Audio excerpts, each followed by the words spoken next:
Greetings. Welcome to Wake the Dead. Today, we are continuing our almost year long weekly discussions with William and Hans. Hans Utter is co-hosting from the Resonant State podcast, and William Ramsey is our special guest, and he's bringing more information from the Epstein files. I mean, it was millions of documents, so there's plenty to look at. So we're here again, and we hope everybody had a good Mother's Day. We were off last week. Uh, this week, we are looking into the FBI intake files of the victims.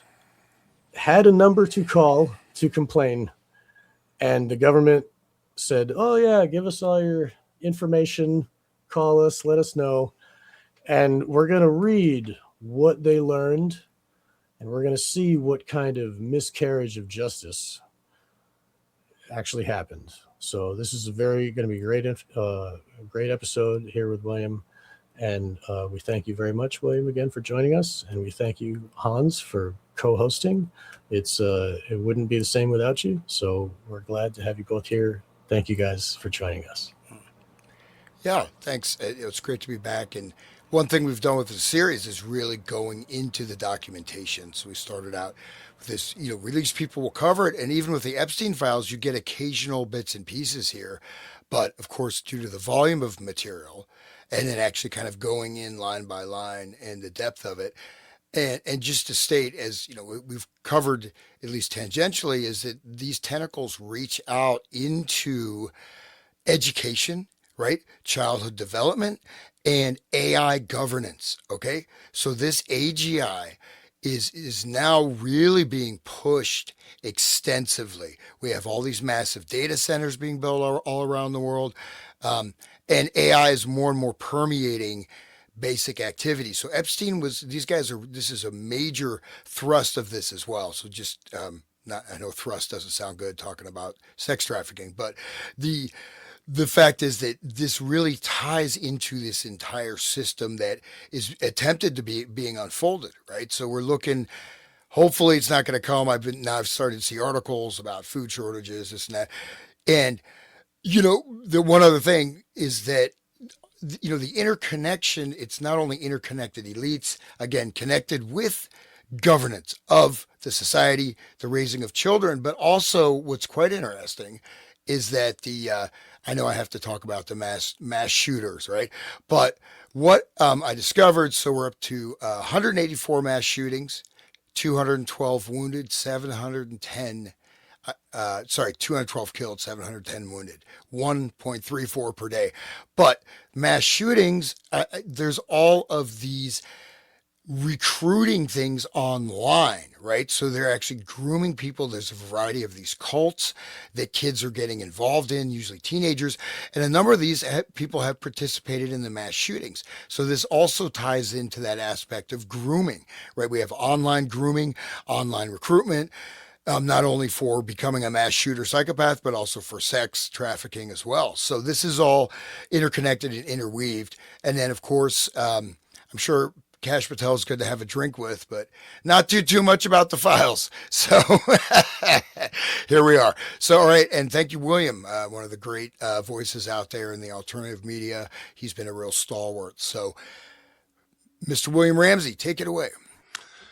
Thanks for the great intros, and glad to be here. Glad to be with you again. Had a nice week off. Traveled, got off grid for 3 days in the redwoods, so feels refreshed. It was nice. Actually, you can kind of like if you get the chance to kind of de-electronicize yourself and get away from the grid, do it. Take every opportunity you can, because it's just so nice, like fresh air and natural sounds. Like I live in LA where it's totally unnatural. Anyway, it's true. There's a lot of these documents and things like that happen. It's endemic, this sex trafficking. It's for people who are not involved.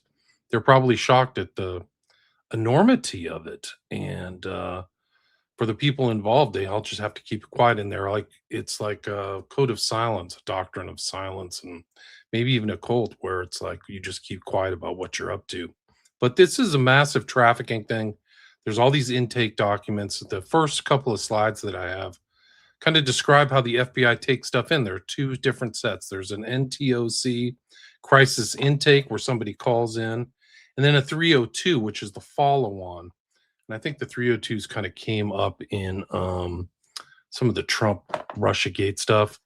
But the 302 is like a legal document. If you lie on that, you supposedly, it's perjury, it's a felony. You can be sentenced to 5 years. So it's a serious document. You'll see those in here. Like I started with the NTOC ones, but there are also 302s. That means the FBI is like literally, and some of these involve like the assistant U.S. attorney and stuff, like federal, attorneys, very important people, are taking these intakes. So it's not like, some chain smoking woman at 2 a.m. in the middle of the night just picking up the phone, taking up stuff. Like these were really serious. And there's thousands of them, guys. There's so many. I tried to pick out. They're also very graphic. So I would definitely put a warning on these. These are very specific, vivid depictions of people telling their stories. And I didn't try to like cherry pick the most vivid ones, but I do think that it's important to show the extremity of what these accusations are. So I've included them in this. It depends how far we'll get into it. But if you remember, some of the most important timelines are Epstein's arrest. And these are all dated. That's very important. So they came in after Epstein's arrest, which was July 6, 2019. And then you'll see a flurry of these documents coming into the FBI. And then it's Ghislaine Maxwell was arrested. I think she was arrested the following year. I do have her arrest date on here. It was July 2nd, 2020, if you remember, in New Hampshire, she was arrested. So you'll see that these are following, like people felt comfortable enough. And some of these actual documents do show, like, I don't want to show up without an attorney. So like, it's pretty incredible. And the redactions are just off the charts. So from what you can tell, even with all these redactions, they're very important things about sexual abuse, Trump, Bannon, espionage, feeding things to alligators, kids being trafficked underneath the age of 10. So like this whole, like I've repeated it before in the past, that, what they've told the public, this kind of message, which I think is a very well thought out message on their behalf, is that these are people involved in Lolita or whatever, or teens or whatever. And it's not true. Maybe there is that, and there is that evidence or those facts in these files, but there's also really young kids, and there's like disappeared babies and stuff like that too. And I think it's becoming more and more evident that they're involved in cannibalism, man. Like I'm really not, like I mean that really serious. Like as I read through this, I didn't believe it the first time, but they're involved in very, very dark stuff. And there's stories of rituals and things going on that island that people were talking about in the past, and they've kind of been validated by the release of these files. So you have to kind of go back through to Pizzagate and all this other stuff. And we've done that through Abramovich and those things like that. But anyway, my first intros, and also this one interesting case that not a lot of people have covered, which is in a connection to Epstein, is these Alexander brothers who were recently convicted of drugging and raping girls for decades. Like they literally were. Not a lot of people know the story. I don't know if it's really been covered, but they were prosecuted and they haven't been sentenced yet. But it's three brothers in Miami who were associated and mentioned in these files, by the way, in an intake file that didn't get acted on. And that's kind of how I start this off. So I don't know if you guys feel like reading a lot. I can do some reading, but there's a lot of material here. So I'm ready to get started. Yeah. Did any of these get acted on? Good question. Really, really good question. Sorry. I don't know. I don't think so. I don't Right. think one was acted on, guys. Because we haven't seen anything like other than Maxwell, Right. as far Well, as I think that this will be hopefully eye-opening for you two Right. guys and for the audience to see that this information's coming in, but you don't see this mass prosecution. And the public story is, they tried to, what do you call it, like stovepipe it, like, oh, it's just Jeff and Matt and Ghislaine and they're pedophiles and we got them, right. And they were only doing sex stuff. There was no Right. finances, no any of that. No drugs, no Right. murder. Right. Bro, Yeah, once we murder. go, I mean, we'll have to do a private thing of the murders associated with the Epstein network. It'll blow your freaking mind. You will be in shock. Yeah, well, there's a whole network. I mean, Ohio is really a central point for this. Ties into the mega group, ties into 9/11, but also, again, just to reiterate, all those codes that were made fun of for the Pizzagate stuff, they're using the same codes, and they're talking sometimes about cannibalism, etc. But I think what is stunning, and I just want to. I've been doing some stuff which I'm going to be putting out soon, on the world brain, global brain, 6G, computer integrated human networks. That is the next phase that is being pushed again with the data centers by the same people that are doing industrial scale trafficking, and they're out there, they're out there prosecuting, white nationalists or something, or Republicans, or I mean, you look at the resources, or fake, setting up fake terrorist attacks or whatever, and they just don't. They just let that stuff go. So, William, would you have any idea, like a guesstimate, like how many, if we look at Epstein's career, how many women were trafficked through his network? Would he even come up with a number? Um, In my opinion, it's over 5 figures. And a lot of these people, they're not in, but they seem to like it's the same thing with Cosby, which was smaller. Cosby didn't seem to be working in a network as far as I could tell. But a lot of the women went on with their lives. They got married, they had children, they didn't want to come forward.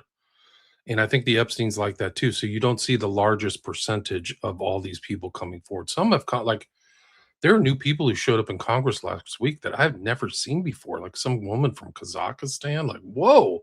And what you realize, even in these files that I've put together for today, or maybe today and next Sunday, is how international this was. Brazil, Eastern Europe, Norway, Sweden, those kind of Nordic countries, just all over the place, just women, Cuba. Like, wow, just they are just searching for women at every, like, ballerinas and all this other stuff. So 10,000, that 5 figure number of women, and probably perps in the thousands, I would say. I think that's fair. It's not a small number of figures. I think it's like circles that increase in space and time, and you can see people sent to other people. And some of these people, like, forgot the girl from South Africa. She said she was raped 3 times a day on the island.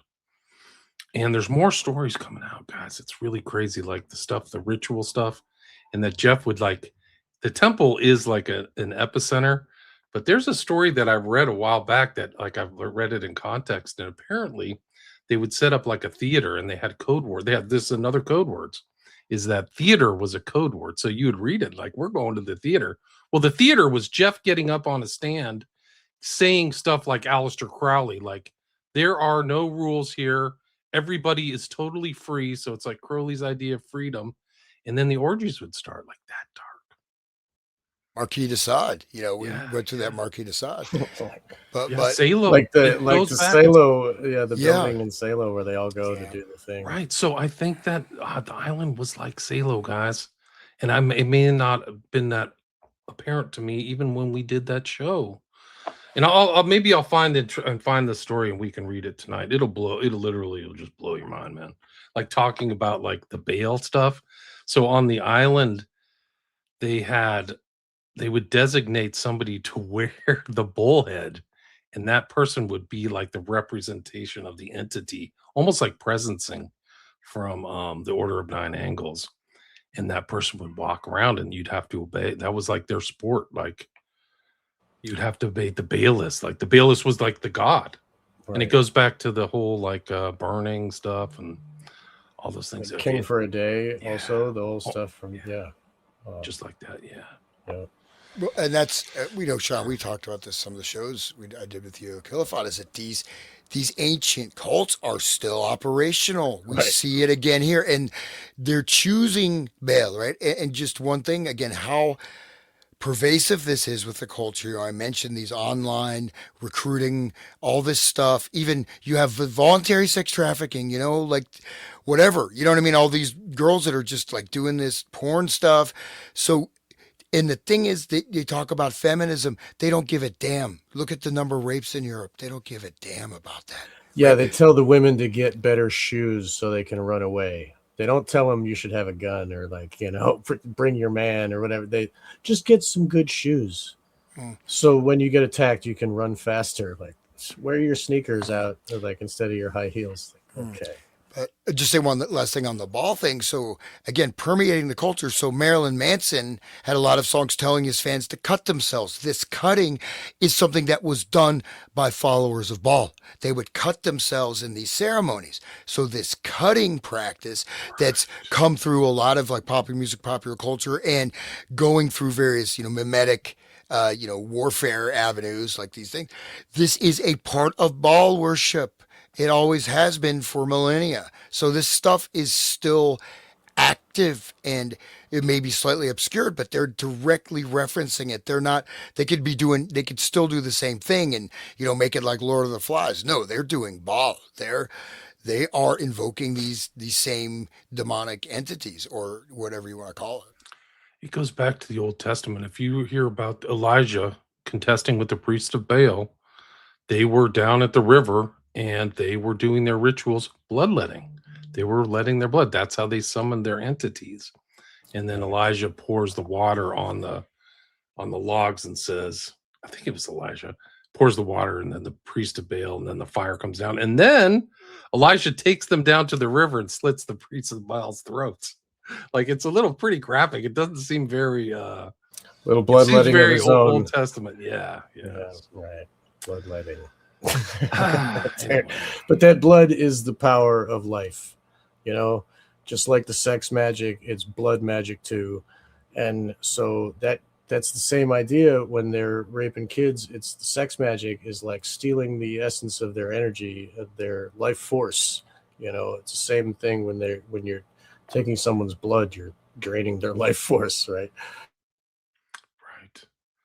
But yeah, I'm going to try to find this thread for you guys. It'll blow your mind, man. This was one that was done before the Epstein files came out.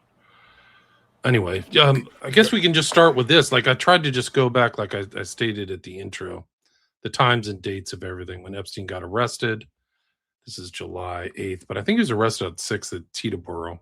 But I think it's important, and they only got him from how he was doing between 2002 and 2005. And you'll see this on this. If you go to the next slide here, I'm trying to just focus on this this highlighted thing. If you believe you are a victim of the sexual abuse perpetrated by Jeffrey Epstein, please contact the FBI at 1-800-CALL-FBI and reference this case. So people actually called. Like, this was not emphasized in any public articles, to my knowledge. Like, I read a lot, and I haven't seen even like the researchers that who I admire. Like, I think Ryan Dawson and Whitney Webb have done a great job, but you don't see them talking about this yet. What's important is to see the enormity, and sometimes this happens in civil litigation. This is not civil litigation. It's pertaining to a criminal complaint and also an act of Congress, right? The EFTA, the Epstein Files Transparency Act. It's still in play right now. Like, it's like literally I'm watching the network operate, like literally in store. Like, I can tell these people are blackmailed or churned, or it's still happening. But it's also up for grabs in the Massey primary, which is happening on the 19th. One of the guys who jumped ship from the Republicans, supposedly the most moral group, the Christians, right? They're the ones they're the ones who prevented the EFT from coming out or from actually being written into law. I'm going to do a show on the cover up just to make things clear. So people will it'll be abundantly clear exactly what happened, how these files were accumulated, where they came from, how they were played like a political hot potato, and then how they were finally released and dumped. And this shows like these intake things it's just like, it's almost like confetti. Like, you're going through something that went through a paper shredder. And I think it's all intentional. I was trying to say earlier is they do this in civil litigation. So like, if there's a party suing like Standard Oil or Trust, they're like, oh, we want discovery. And did Standard Oil say, sure, you got discovery? Here's 20 million pages.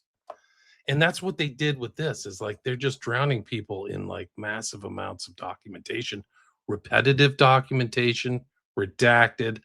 And in my opinion, it's all intentional. In my legal opinion, it is all intentional. And they did it in a weird way. There was 12 data sets, Sean, you know this. But the data sets, like, they're very rational up until data set 8. And then 9, 10 are just like freaking millions of documents. You can barely even go through them on sites that have taken the documents offline, or even if you download them from a torrent or something. Really hard to go through. So I'd like people to kind of understand that, like, this is intentional obfuscation. And this is from Grok. He's like dataset 9, crisis intake report scattered throughout it.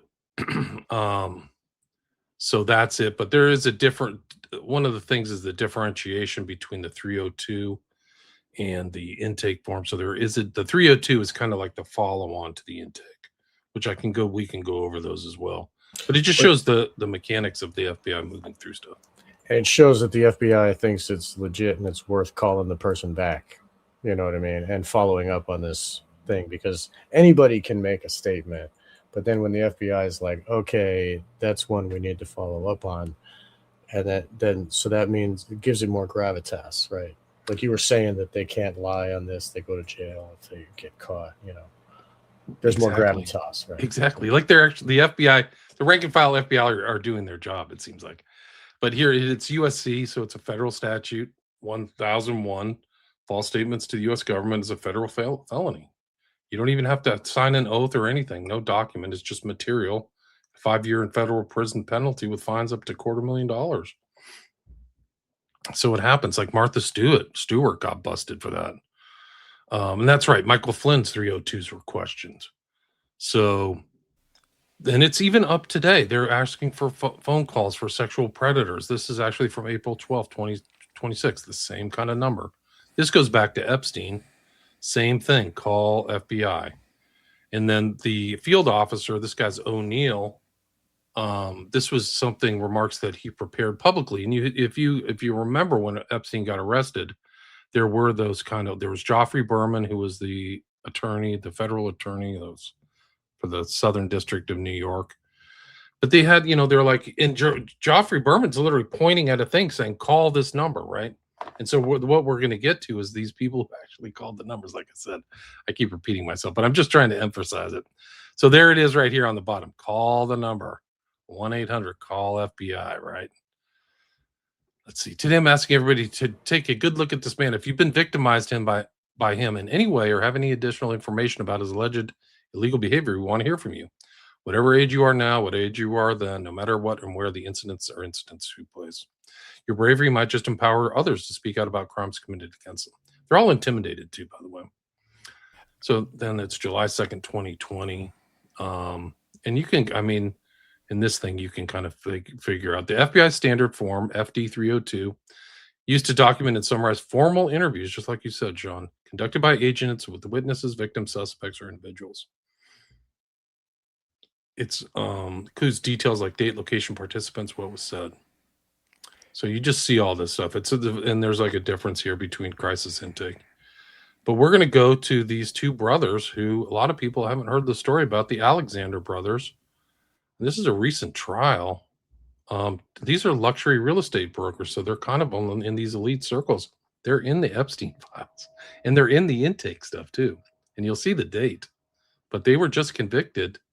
And this is their indictment from March 2025. I don't know if you want to read this, but it's basically like the Epstein tactic, like grooming, models, drugging.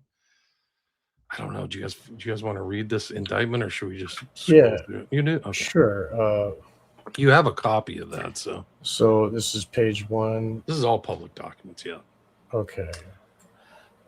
Jeffrey Epstein charged in Manhattan federal court with sex trafficking of minors. Yeah, no. Well, I'm at page 19. Page 19 on the PDF. I see. Okay. All right. So Elon Alexander, Oren Alexander, and Tal Alexander, defendants. Count 1, the grand jury charges 1, for well over a decade, and at all times relevant to this indictment, Elon Alexander, Oren Alexander, and Tal Alexander, collectively the Alexander brothers, the defendants, worked together and with others known and unknown to repeatedly and violently drug, sexually assault, and rape dozens of female victims, At times, the Alexander brothers arranged for these sexual assaults well in advance, using the promise of luxury experiences, travel, and accommodations to lure and entice female victims to locations where they were then forcibly raped or sexually assaulted, sometimes by multiple men, including one or more of the Alexander brothers. Other times, the Alexander brothers encountered and chose their victims by chance. Often, the Alexander brothers drugged their victims before assaulting them, preventing them from fighting back or escaping. 2. Elon Alexander, Oren Alexander, and Tal Alexander, the defendants, worked together and with others to carry out and facilitate their sex trafficking scheme, including on some occasions by committing forcible rapes and sexual assaults together and with others, jointly arranging domestic and international travel and accommodations, and jointly financing the scheme. Background. 3. Elon, Oren, and Tal, the defendants, are brothers. Elon and Oren are twins, and Tal is approximately 1 year older. At all times relevant to this indictment, Oren Alexander and Tal Alexander were real estate agents who focused on ultra-luxury markets in New York City, Miami, Florida, and other locations. Starting in at least in or about 2012, Elon was an executive of a private security firm owned and operated by his family. Starting in or about, it's really weird, but anyway, 2009, Elon, Oren, and Tal, the defendants, and others, known and unknown, operated a long-running sex trafficking scheme, as part of which they raped and sexually assaulted female victims to whom they had provided material benefits, including domestic and international travel to vacation destinations, luxury accommodations at high-end hotels and vacation properties, and access to other luxury experiences and events. Just like Epstein, right? Right. Yeah. Epstein's probably the unknown of the knowns. There's known unknown. Anyway, the Alexander Brothers scheme was based in, among other places, Manhattan, New York, and Miami, Florida, where the defendants maintained residences and where their businesses were based. To carry out and facilitate their sex trafficking scheme, Elon, Oren, and Tal used deception, fraud, and coercion to cause victims to travel with them or meet them in private locations. Thereafter, the Alexander brothers used various methods, including drugging the victims and, at times, physical force to rape and sexually assault the victims, sometimes alone and sometimes together. In particular, the defendants used the following means and methods, among others, to carry out their sex trafficking scheme. A. The Alexander brothers used their wealth and positions to create and facilitate opportunities to rape and sexually assault female victims. I keep thinking of that movie that we talked about, with the drug, the Blink flowers. Twice. Blink Twice, right? Yes, exactly. Well, I'm glad you mentioned that, Sean, because I'd like to show you a picture that was posted by this great woman. Her name is Becca something, but she does great research. But this is one of the things that she posted, and I'll explain it to you why it's interesting and ties into Blink Twice. Right. Because who's that on the far left? That's Diddy. So he had his own weird drugging thing going on. There's Trump. There's supposedly one of his victims in the blue. There's this guy named Ben who he knows, but who's that right next to the guy in the blue Oxford shirt? That's Lenny Kravitz. And we mentioned him because that's the father of the director of Blink Twice. Right. Zoe Kravitz. Zoe Kravitz, yeah. Right. So. And the mother was in a satanic movie with Angel Heart. Angel Heart. Yes. Great movie. We talked about it with Brett, actually. Right. It makes more sense, right? So now blink twice. That means like we were talking, like I didn't know her dad's connection to Trump, but she's like Hollywood royalty. Well, she's close to Trump in this whole network. And this beautiful woman here in the middle, that's like one of his so-called victims or whatever. I wish I could remember this girl's name. Becca Day, I think is her name. Becca Day. You got to watch her videos, man. And I posted one of her other. She does articles on Substack that are dynamite, man. She's like great. She's fantastic. Well, and that's one of the things with this campaign, right? So by releasing the documents with these very complex, disorganized, this is a type of disinformation. This is removing it because it's so you can't follow it, and it's just like move on, guys. Nothing to see here. But I mean, the P Diddy scandal, all these things, these are all interconnected, right? And then you have this, and you also have people, you have the wealth, the power, the modeling. You also have connections with the cult organizations. So you have entertainment, media, and these guys are right there in the middle. These are shared networks, right? It's not just Diddy did his own thing on his own, probably just like the Alexander brothers, right? There's so many different players so Epstein is while he's very important, there's many other people involved, maybe on smaller scales. But then when you see, it's kind of like franchise, right? You got one Burger King. Now you got thousands of Burger Kings with different managers, but they're all selling hamburgers, right? And so, you know what I mean? So this is so epidemic. And the thing is, though, that it's too much for people, most people that cannot comprehend this. And you get cognitive dissonance.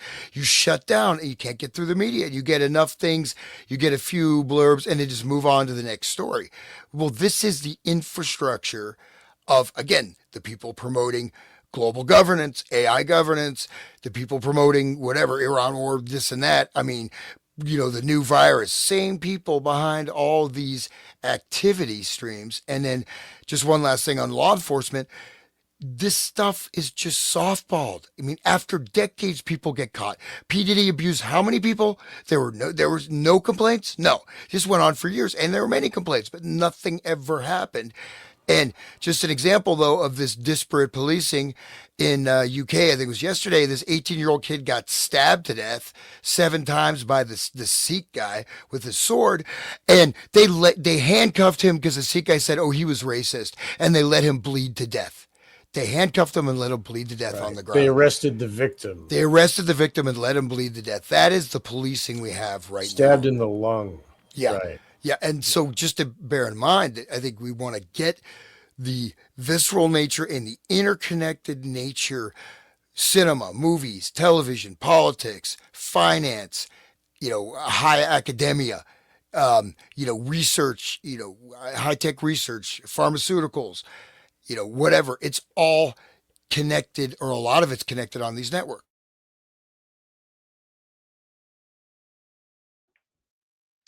That's correct. Becca Day, I think that you're right. That's it. And Diana says, any chance Trump will pardon the Alexander brothers? That's a great comment, because here's the, let's go straight ahead, where they're like literally waiting for a pardon from Trump. You can't make this stuff up. Let's see if it's it right here. Oh, shoot. Let me see if I can figure this out. If George W. Bush can pardon that murderer guy, what's his face? Then it's anything's on the table. Anybody can pardon anybody. They're taking here it is right here. This is slide 36. He says their best bet may be clemency from the White House, which they are purportedly exploring. This is a recent article. The only real chance of freedom for the Alexander brothers isn't a successful appeal, but a presidential pardon because of the family's connection with President Trump. Romani adds, they thought they were above the law. I really think they're monsters. So good comment, Diana. You feel like reading some more? Let me see if I can find Becca Day's stuff. It's just great stuff. I'll keep going while you look. So they used the brothers used their prominent positions in the real estate industry to induce other women and girls to attend events and parties and to meet other female victims at those events and parties, whom one or more of the defendants later sexually assaulted. Didn't that also happened in Blink Twice? There's like this party at the beginning where the woman was a waitress at, anyway, it was a chance encounter. Anyway, Don't you think the grapevine works that these people know, like they knew the Alexander brothers were dangerous, or there are rumors of women? Like women talk, yeah, like especially about this type of stuff. I think like, oh, those you might not wake up and not remember stuff or whatever. Like so. How much, remember that Epstein was talking, I'm looking at memory erasure, right? How to erase memories of trauma. And so that, of course, the big thing of Blink Twice, besides really revealing probably what actually happens, is that people could be victimized multiple times and not really remember.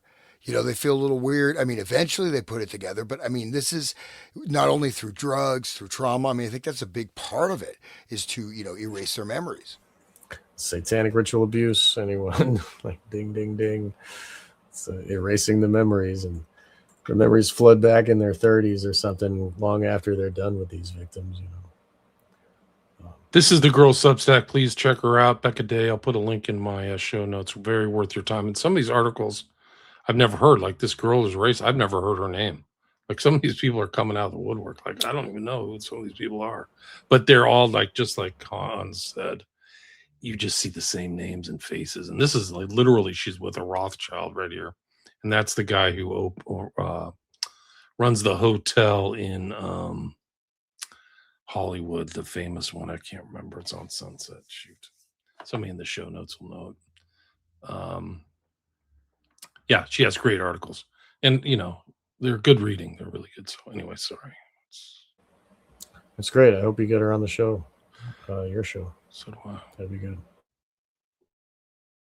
So I'll keep going. Here we go.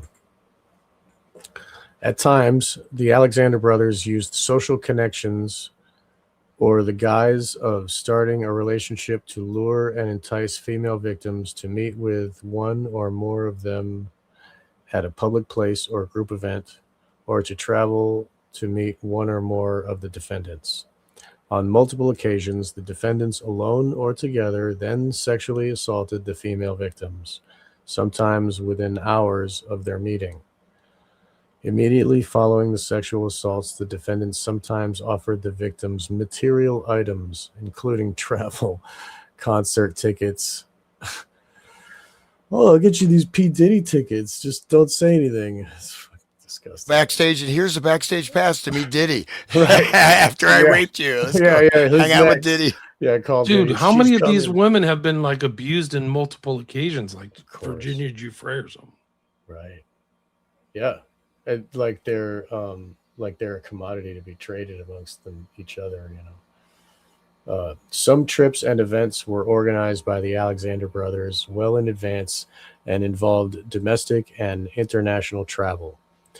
The Alexander brothers worked together and with others to recruit women and girls to attend these events and trips.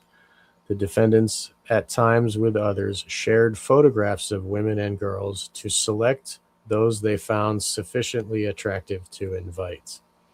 That's a very important point. So that's pre-selection, right? So you see this kind of pre-selection of elites, which I think happens in the SFK cases, and I think that they overlap with something the Alexander brothers were doing and Epstein, is this drugging and forgetting and stuff. Right. And Epstein was trading pictures. Like he was taking pictures of the women. They were holding up their ponytail and they're turning around and shit.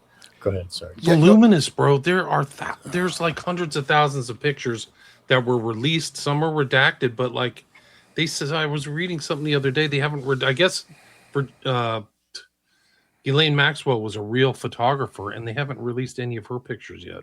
So like, there's just so much more that has been brought. That's why she's there at that job. Like, oh man, never mind.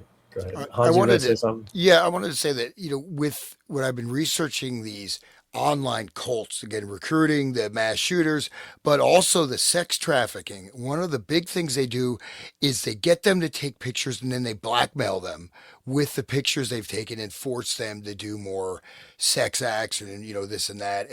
And so that's, I wonder if there's a certain extent of holding photographs and videos over the heads of these people to get them, to keep them locked in the network, creating this sense of guilt. Because like I said, with the online sex trafficking, underage stuff, that's a big part of it. Is there any evidence of that or no?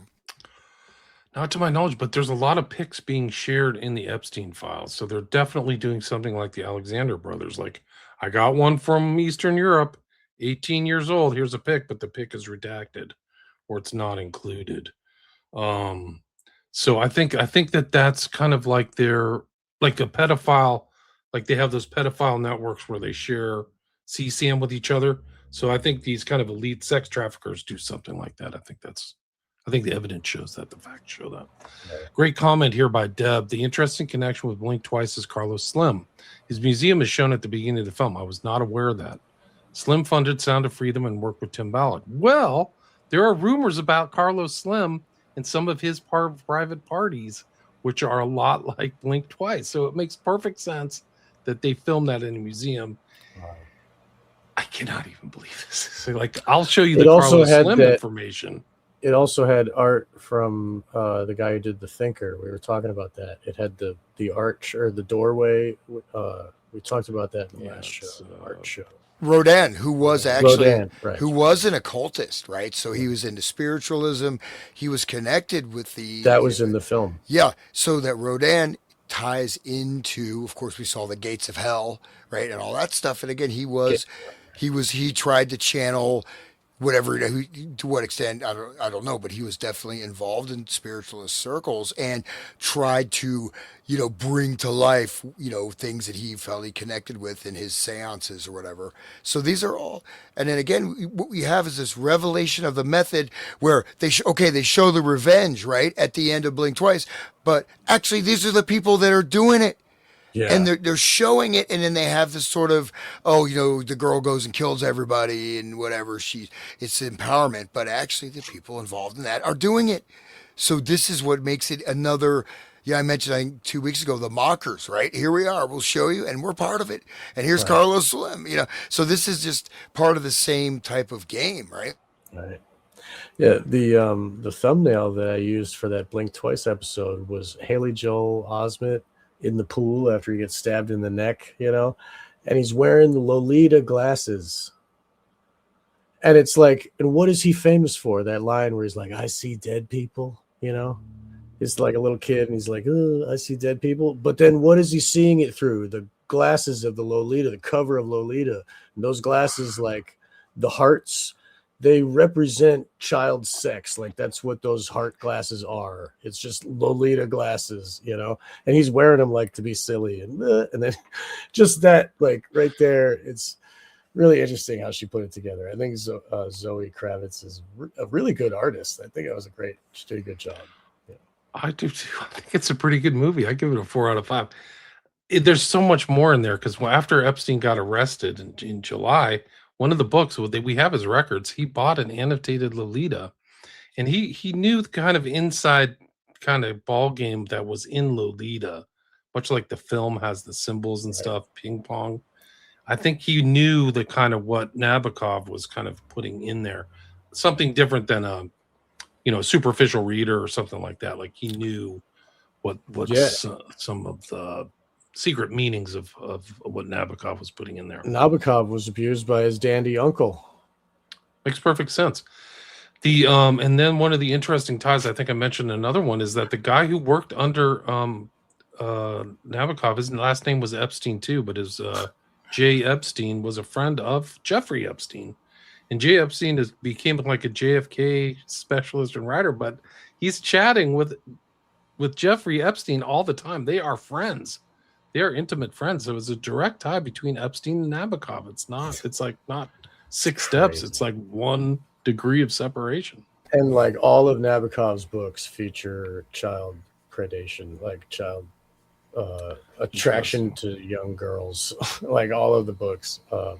Ben the Sinister. Like there's some really like he's a famous writer. Like and he talks about like how his uncle would like give him a green leaf, and then like what's that? That's the old language from before they were saying CP or pizza, they were like it was green leaf, and then you go and look around and like, oh, the green leaf freaking, camp place or whatever where Tracy Twyman was looking at before she got what happened to her. Wow. Like there's Nabokov knew all of the codes from like the old type codes because he was predated on as a kid by like those rich people, like his uncle was so that I think he was putting those codes in the book just like other occultists when they they use the language of occultism, and they got their own special form of occult is predation of children. They keep that a secret. That's hidden, right? That's occulted, like literally occult. And those people, they have their own little terminology. Just like when you used to go buy a bag of weed, you used to say, "Oh, let me get a term that if a cop looked at your phone, it wouldn't be obvious." Like it's so like simple. a dime bag, or like what kind of terms like would they have? Like you'd say for an eighth would be like a slice of pizza, even though pizza, right? But still, it's like you cut a pizza into 8 slices. So like there's all kinds of that one's pretty simple, but there's everybody's dealer has a code, and you know what I mean? Like, and people when they go to a new dealer, they'll try to use the same code they used for the last guy, and so there's kind of universal codes, and like people can key onto these things, and they know amongst themselves what they're. So Nabokov was one of them, and he was using those codes in his books, and he was. So I think people should look further into that. Did you guys remember seeing the Gates of Hell in that film, Blink Twice? Because we talked about, or when we were doing the art episode, there was informed listener was commenting the same stuff, that the Gates of Hell was in Blink Twice, because we were talking about Rodin because of the Crowley intro to the book and all that. That was because mentioned. Epstein wanted to buy a copy of the Gates of Hell. It was $22 million. Ninth Gate. Hey, I just shared the picture of his museum. If you don't mind, just show you real quick. There's some just interesting this Carlos Slim museum there, and that's so you can see this kind of architectural. What is that supposed to be? You know what I mean? But we just look down here at some of these images, right? I mean, we don't see much, but look at this. Looks like these 3 guys with a little boy, right? You know what I mean? You got this girl, you got all these weird, human figures, but this looks like 3 guys, with a kid. And so, this girl looks. That's Rodin art right there, by the way. Okay. Well, there you go. That 3-piece is Rodin. There's no question. Yeah. So, I mean, you've got these sculptures and this art. That's another one of the codes, right? The key codes for this, this thing. So that's all for that. But yeah, it's like, there we go. The art ties into this whole world, right? It's all connected. We should talk about Alex Gray someday. I got these notes, guys. Oh man, but I won't say nothing now. Guys, but that's the whole art thing, and like the scene, and like. But anyway, go ahead. That's an art depiction called the 3 Shades. Auguste Rodin, modeled 1886. And what I notice most is how the heads are smushed down. They're flattened. It's like they're under something pushing them down. 6 feet tall, 7 feet wide. Stand close to center. They stand on rocky ground. The 3 Shades. There it is, top of the Gates of Hell. Oh, I see. They're on the top of the Gates of Hell. 3 Shades originally created as part of French sculpture Gates of Hell. While plans for a museum were canceled, worked on the Gates of Hell until his death until 1917. Rodin's inspiration for The Doors was the Divine Comedy, Dante Alighieri's 3-part medieval Italian poem that tells the story of his fictional journey through hell, purgatory, and heaven. As Dante journeyed through hell, he encountered shades, the souls of the dead, condemned to suffer for their sins. Wow.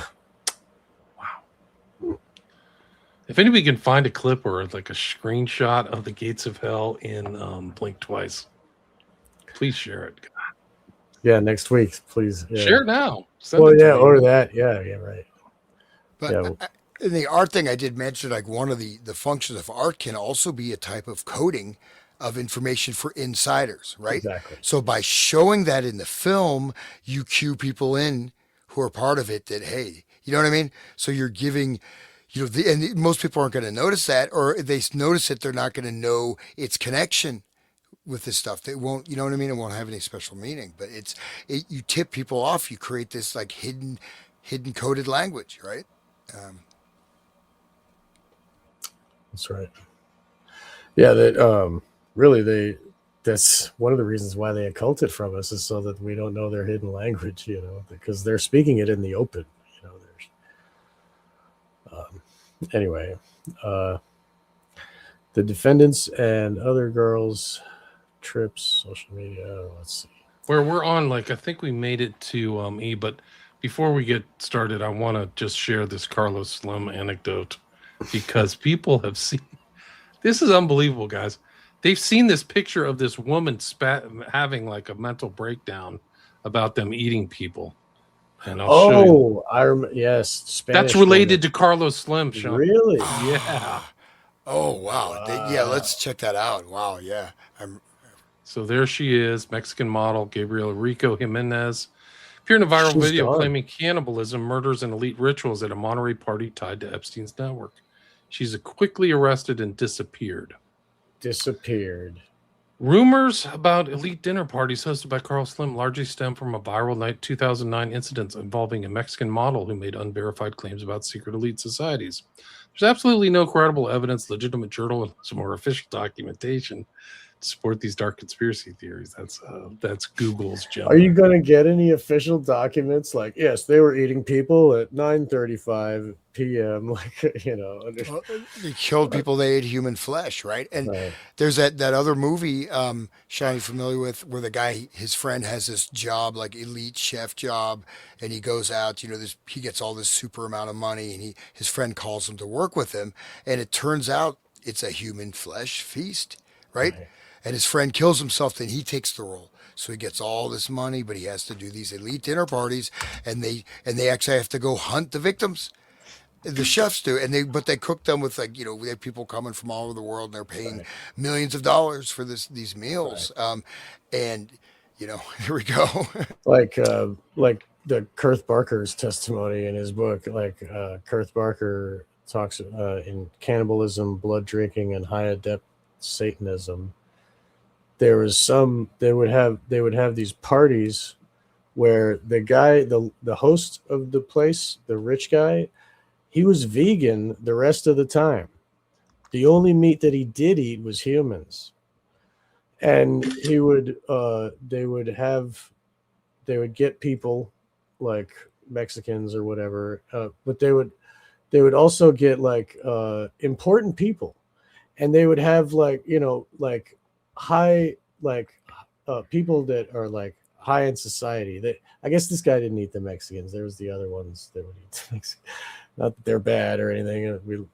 Anyway, but these people at the party, they would have a table, and everybody's sitting at this round table, and at the center of the table is a card with a photograph of the human that they're eating. And on the back of the card, it describes his life. And they're all like, this is, and they're learning of it. And as they're consuming his life force, his energy, it's really, holy crap. But it's organized parties, like once a year would be a big deal for this dude. And all these people would come, and they would all, feast on humans. That's just one of many testimonies I've read. Well, do you mind going back to that lady's testimony? We maybe read that. I thought that was interesting. The last thing you had, that Mexican model. Could we play the video? She's like screaming, "They ate humans." Yeah, there was like a text thing with her testimony or her statement in that last thing you were showing. William, did you? Oh, you didn't. You're muted, William. You're muted. We don't hear you, William.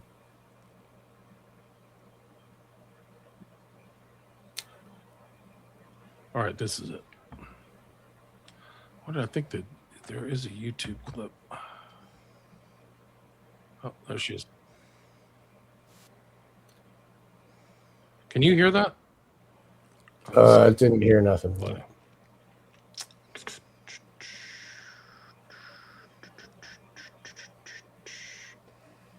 You should be able to hear it now. Yep.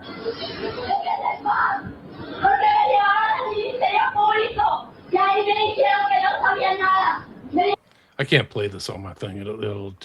I'll get demonetized. You maybe mute it and we could read. Do you want to read what she said here? I'll You can read just read what it. she said. Can you put the comment away so we can see the whole screen? Sorry. Okay. And then I'll read the translation, and you can play it at muted, and maybe that won't Let me see if I can download trigger the YouTube. It hurts my soul that they took. Okay.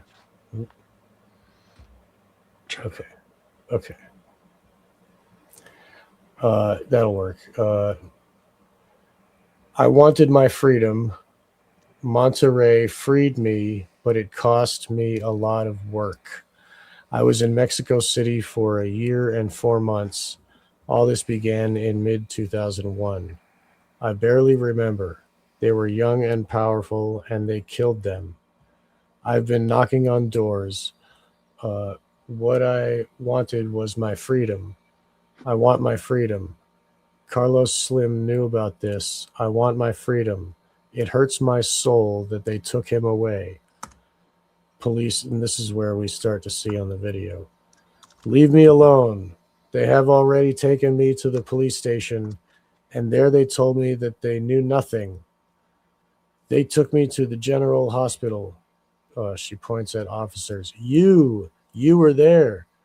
Go get the blank. You killed Mourinho. They told me, who did they kill? The Queen of England? The Queen of Germany? Did they kill the princesses and Mickey Mouse? It was also him. Gabriella points at an officer. So one of the officers was also part of this. Okay.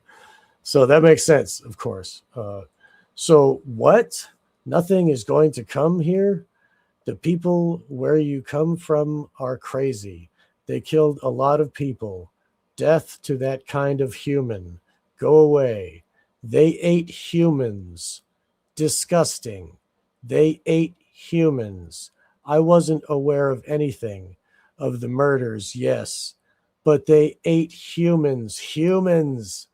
They smell like human flesh. The female officer approaches. You are not going to take me until this is clarified. You already took me there. Let me go. She's struggling, and they take her to an armored vehicle. This is the sad reality of young Gabriella. She was taken away by the police, who was there. One of them was there, and she recognized them as the culprits. That's who they... Okay, take it away. We talked about 2666, and it's in these files that I have from the NTOC, the Mexican trafficking and all that stuff. So you have to see Epstein as part of this international demonic elite. There's just no question. And we can do a whole show on Slim. It'll freak you out. His business tactics, I know a lot about that guy. I know a lot about a lot of stuff, but what they would do, he made his money on cell phones, but what he would do is he would just tell people, I'm putting a cell phone up right here, a tower, and you're either going to take it, or I'm going to move you, or I'm going to have somebody come to your house. And they would just do it because it was just all muscle, like literally cartel type, like gangster freaking capitalism. And that's how he expanded his cell phone network through Mexico. It was just like, you didn't have an option, man. You either got like the silver or the lead, so to speak. So, Well, he should work for these data centers here. yeah, he'd be great. I'm sure they're going to have a data center wherever they want in Mexico. You can believe it. Like, Yeah, okay, right. we'll just move these peasants away. That's the way they do it. Kill. And there's kill the really poor. rough, there's rough pedo networks there and stories. And I mean, Juarez is just the tip of the iceberg. America's rough, but we did talk about that. You we showed did. the pictures. Yep, right. Yeah, it's Roberto. What was the guy's last name? And the data centers, I mean, China has what, 1,800? US are putting in 5,100 data centers. Completely destroy. I mean, it's going to just wipe out electricity. What? For what? Well, one of the No things. more water for humans. Yeah, Just complete surveillance, robot policing, robot dogs. I mean, they're trying to, digital currency. I mean, the data centers are to drop down absolute ultimate control grid, which requires depopulation to really initialize. But that's what's on the books. There's no reason to have these data centers are insane. I mean, they just. They're anti-life. They're taking the water. They're destroying electrical infrastructure. Like, look at Aspen, all over the country. Are you telling me you're against progress? How could you, Hans? This is progress. We're moving in the future. I'm calling the FBI. I got their number right here. Yeah. Oh no. No, so in the future, you'll just have the friggin' drone. If you start saying that, the drone will just come down and shoot you. Police don't have to be involved. And as soon as AI has governance, no one's accountable, right? Right. So they're trying to do total AI governance. Again, same people. And I just had to Even think. Joe Rogan is talking about that. Like, that might be a good idea. Dude. Let AI be government. Dude, why not just have no government? I mean, what the hell, people? They have court. Let AI take over. They have court systems running off AI in multiple countries. Divorce courts running from AI. I just dealt with a car insurance claim, and I got this Emma. She's texting me at 3 a.m. and she's like, "Please send me your address. Why didn't you call the police?" And I sent you my address 10 times. AI. I get all these aid. They're calling me, imitating. It was just retarded. But that's what AI is, man. It's hell on wheels. And then you got the drone will just zap you or whatever, dude. And then they can erase your entire finances. AI just decided, sorry, you've lost everything. You need to be more optimistic, Hans. Yeah, what's your problem, Hans? Yeah. We need to get you some GHB so you don't have to worry about things anymore. I thought that's what the blue drink was. I thought that Right. GHB. Anyway, I'm sorry. Yeah, okay. Anyway, this is super dark, man.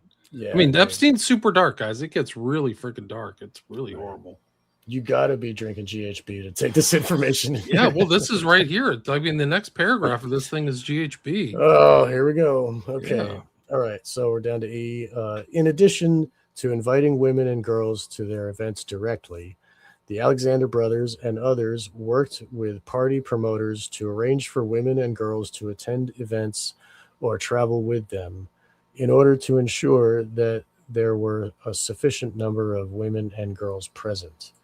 On some occasions, after the women and girls accepted the invitations to attend a particular event, the Alexander brothers transported women and girls and caused women and girls to be transported across state and international lines. The defendants and other men attending the trips pooled financial resources in order to pay for flights and other travel expenses for the women and girls. In advance of the events, the Alexander brothers and others procured drugs that they agreed to provide to the women and girls, including, among others, cocaine, mushrooms, and GHB. And just one thing, GHB enhances the other drugs. If you only do a little bit, like I know it's like a science for deadheads or whatever, but like the GHB actually enhances the other drugs. So like if they're doing cocaine and mushrooms, they might even accept willingly to take the GHB because it makes the cocaine work more and do more or whatever. And same for the mushrooms.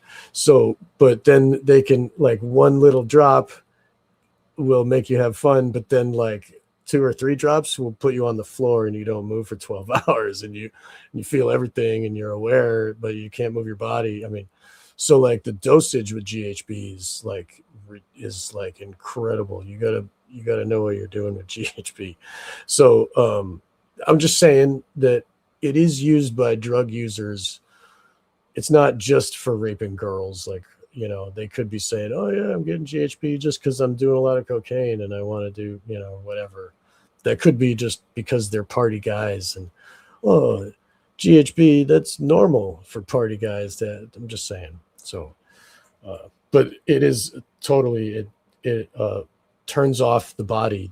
The brain can't communicate with the muscles anymore, and the muscles don't move like with the high dosage, but the brain doesn't go to like, also they don't remember, I think. Maybe that's Rufinol, but the brain is awake and experiencing, but the muscle doesn't move. It's really sick. Oh, it causes amnesia. I mean, it does cause. It does cause amnesia. Yeah, there's no Okay. question about it. Yeah, I know the Rufinol does, but anyway, Rohypnol. Yeah. Rohypnol, right? That's okay. So anyway, on multiple occasions during these events and trips, the Alexander brothers and others surreptitiously drugged female victims' drinks. Some of the victims experienced symptoms of impaired physical and mental capacity, including limitations of movement and speech, and incomplete memories and events, like you said. And, yeah. So, like, they can't even move their face to, like, say help.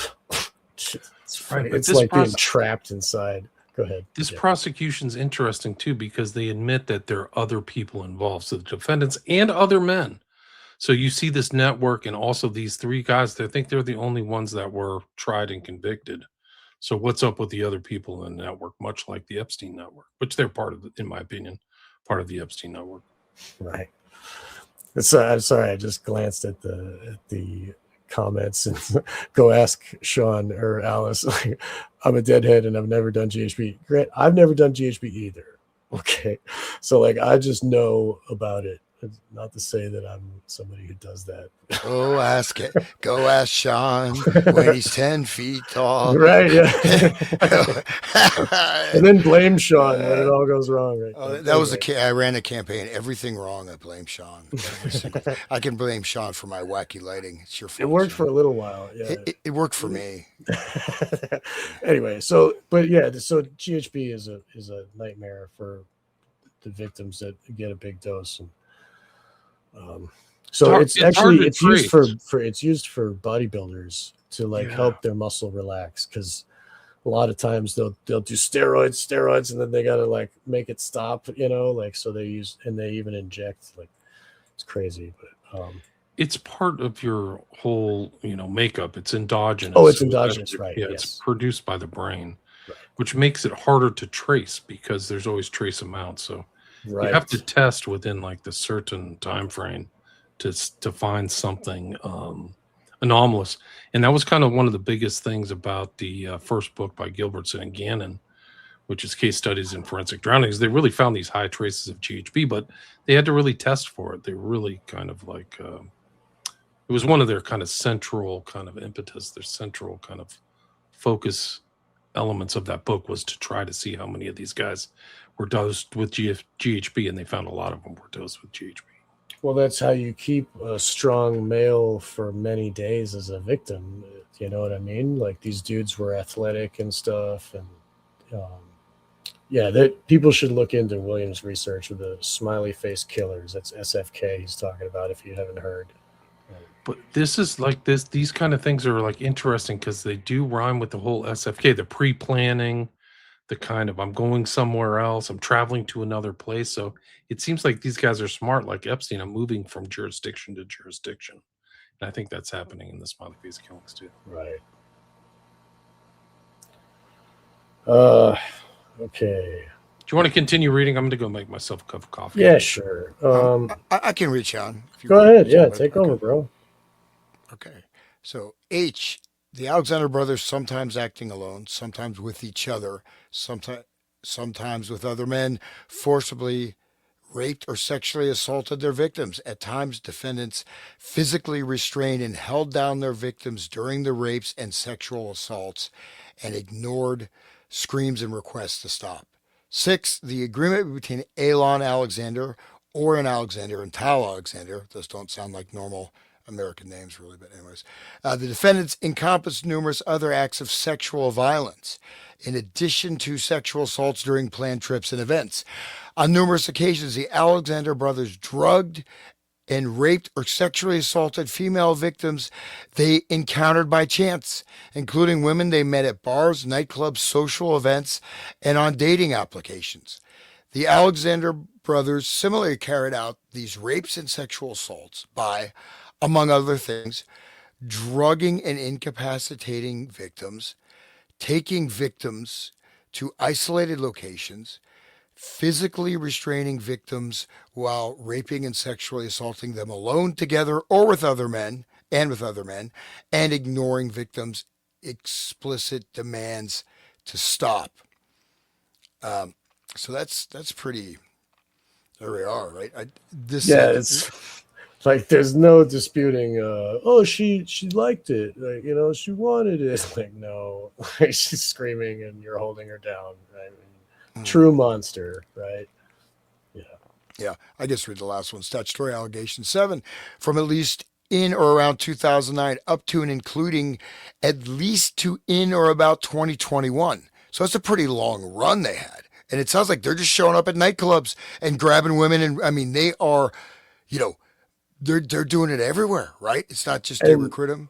They're probably the norm. I mean, those nightclubs they go to in Miami are probably, that's just, oh, there's the Alexander brothers and there's the Torres brothers and there's the Luigi brothers. You know what I mean? Like, I'm sure they're all there predating on these poor young girls that are all let in for free, because it's a girl, like get her in the door. And who cares if they're underage and so on, Sorry, keep going. Oh, no, sure. In the Southern District of New York and elsewhere, in or affecting interstate and foreign commerce, Elon Alexander, Oren Alexander, and Tal Alexander, the defendants and others known and unknown. That's interesting, right? Maybe Mr. Trump? No. Right. Yeah, maybe Mr. Epstein. Yeah. Yeah. Knowingly agreed to combine, conspire. See, conspiracy is an actual legal term. It's not a theory. Conspire, right? So it means, yeah. So it's anyways, conspiracy theory. Breathe together. Yep. So confederate and agree to recruit, entice, harbor, transport, provide, obtain, advertise, maintain, patronize, and solicit by any means persons, and to benefit financially and by receiving anything of value from participation in an event which has engaged in such act, knowing and in reckless disregard of the fact that the means of force, threats of force, fraud, and coercion, as described in Title 18. Okay, then William's not here to change the page. I guess we could look at the other document. I got it here. Yeah, I got it too. You got it. Okay. I'm back. I just moved it forward. Yeah. So we're down to the next page. Next page after that. Okay. Yeah. So is this allegations? He's doing the statutory allegations. One thing that was fascinating me. So they're not just recruiting; they're just going into random locations and kidnapping, raping women. I mean, they're doing, and they have lots of people or a number of people involved in it. So it's quite, it seems wolves. Quite extensive. Yeah. So any other means would cause the persons to engage in commercial sex acts in violation of Title 18. So they're also trafficking the women, right? United States Code, Section 19.5A. 1 and B1, to wit, Alan Alexander, Oren Alexander, and Tal Alexander, and others known and unknown, agreed to recruit, entice, harbor, provide, obtain, advertise, maintain, patronize, and solicit female victims, including but not limited to victim 1, victim 2, minor victim 3, victim 4, victim 5, and victim 6.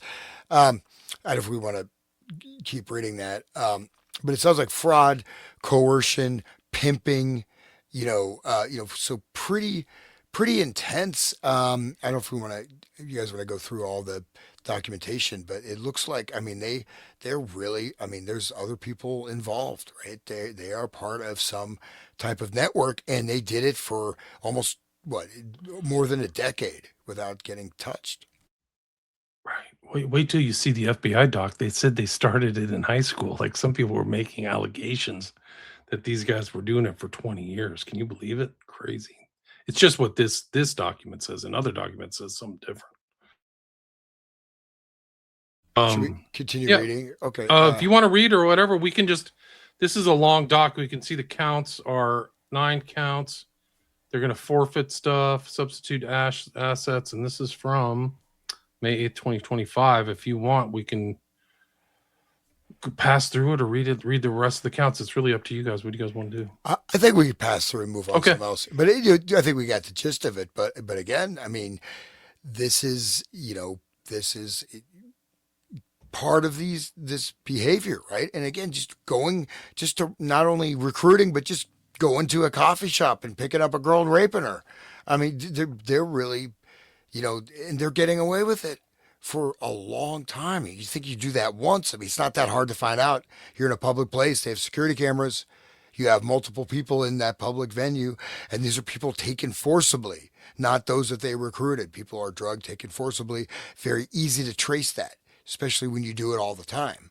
So you kind of surprising that it took so long for them even to get tapped. There's probably bartenders too that work with these people that help, spike the drinks on purpose, like specific drink or whatever. But let's get into meat and potatoes, William. You want to get into let's get there. We're almost done. I think the interesting thing is that in this NTOC, there's something about the Alexander brothers from August. So this earlier doc was from May 2025. But then if you go to slide 34 or of this, there's an intake thing about the Alexander brothers and Epstein. And it doesn't seem to be that it was ever acted upon for 5 years or something. So who knows how many victims there were after this came in. And the date is very telling. It's 2 days before Epstein was found dead in jail. Let me see if I can get this thing on. It's this right here. Does anybody feel like reading this or trying to get through? It's partially redacted. But my point of this whole exercise on the Alexander brothers, it shows that there's enough to get them convicted. I think it was a federal criminal trial, but there was something that came in to the FBI in August of 2019 that, to my understanding, was never acted upon. Either of you guys feel like reading it? Do you want me to read it? Anybody volunteers? I can do. Okay. I'm always volunteering. If you want. Yeah. So this is date time received 8/8/2019.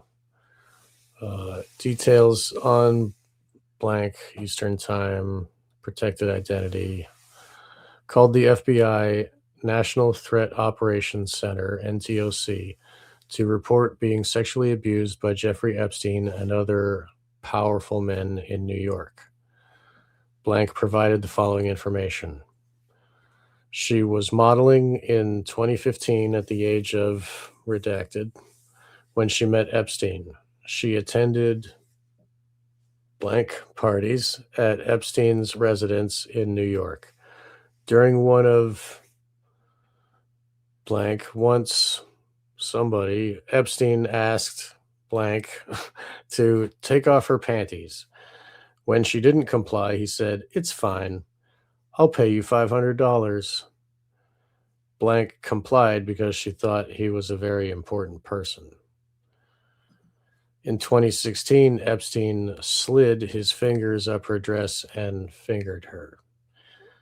At one of the parties, 2 twin brothers, Alan and Orrin, who were involved in real estate, lured blank and her friend blank upstairs and locked the door. Blank knocked the door back open, and the 2 ran back downstairs. Blank stated Orrin raped blank, and Orrin's brother Tal raped a 14-year-old girl named redacted.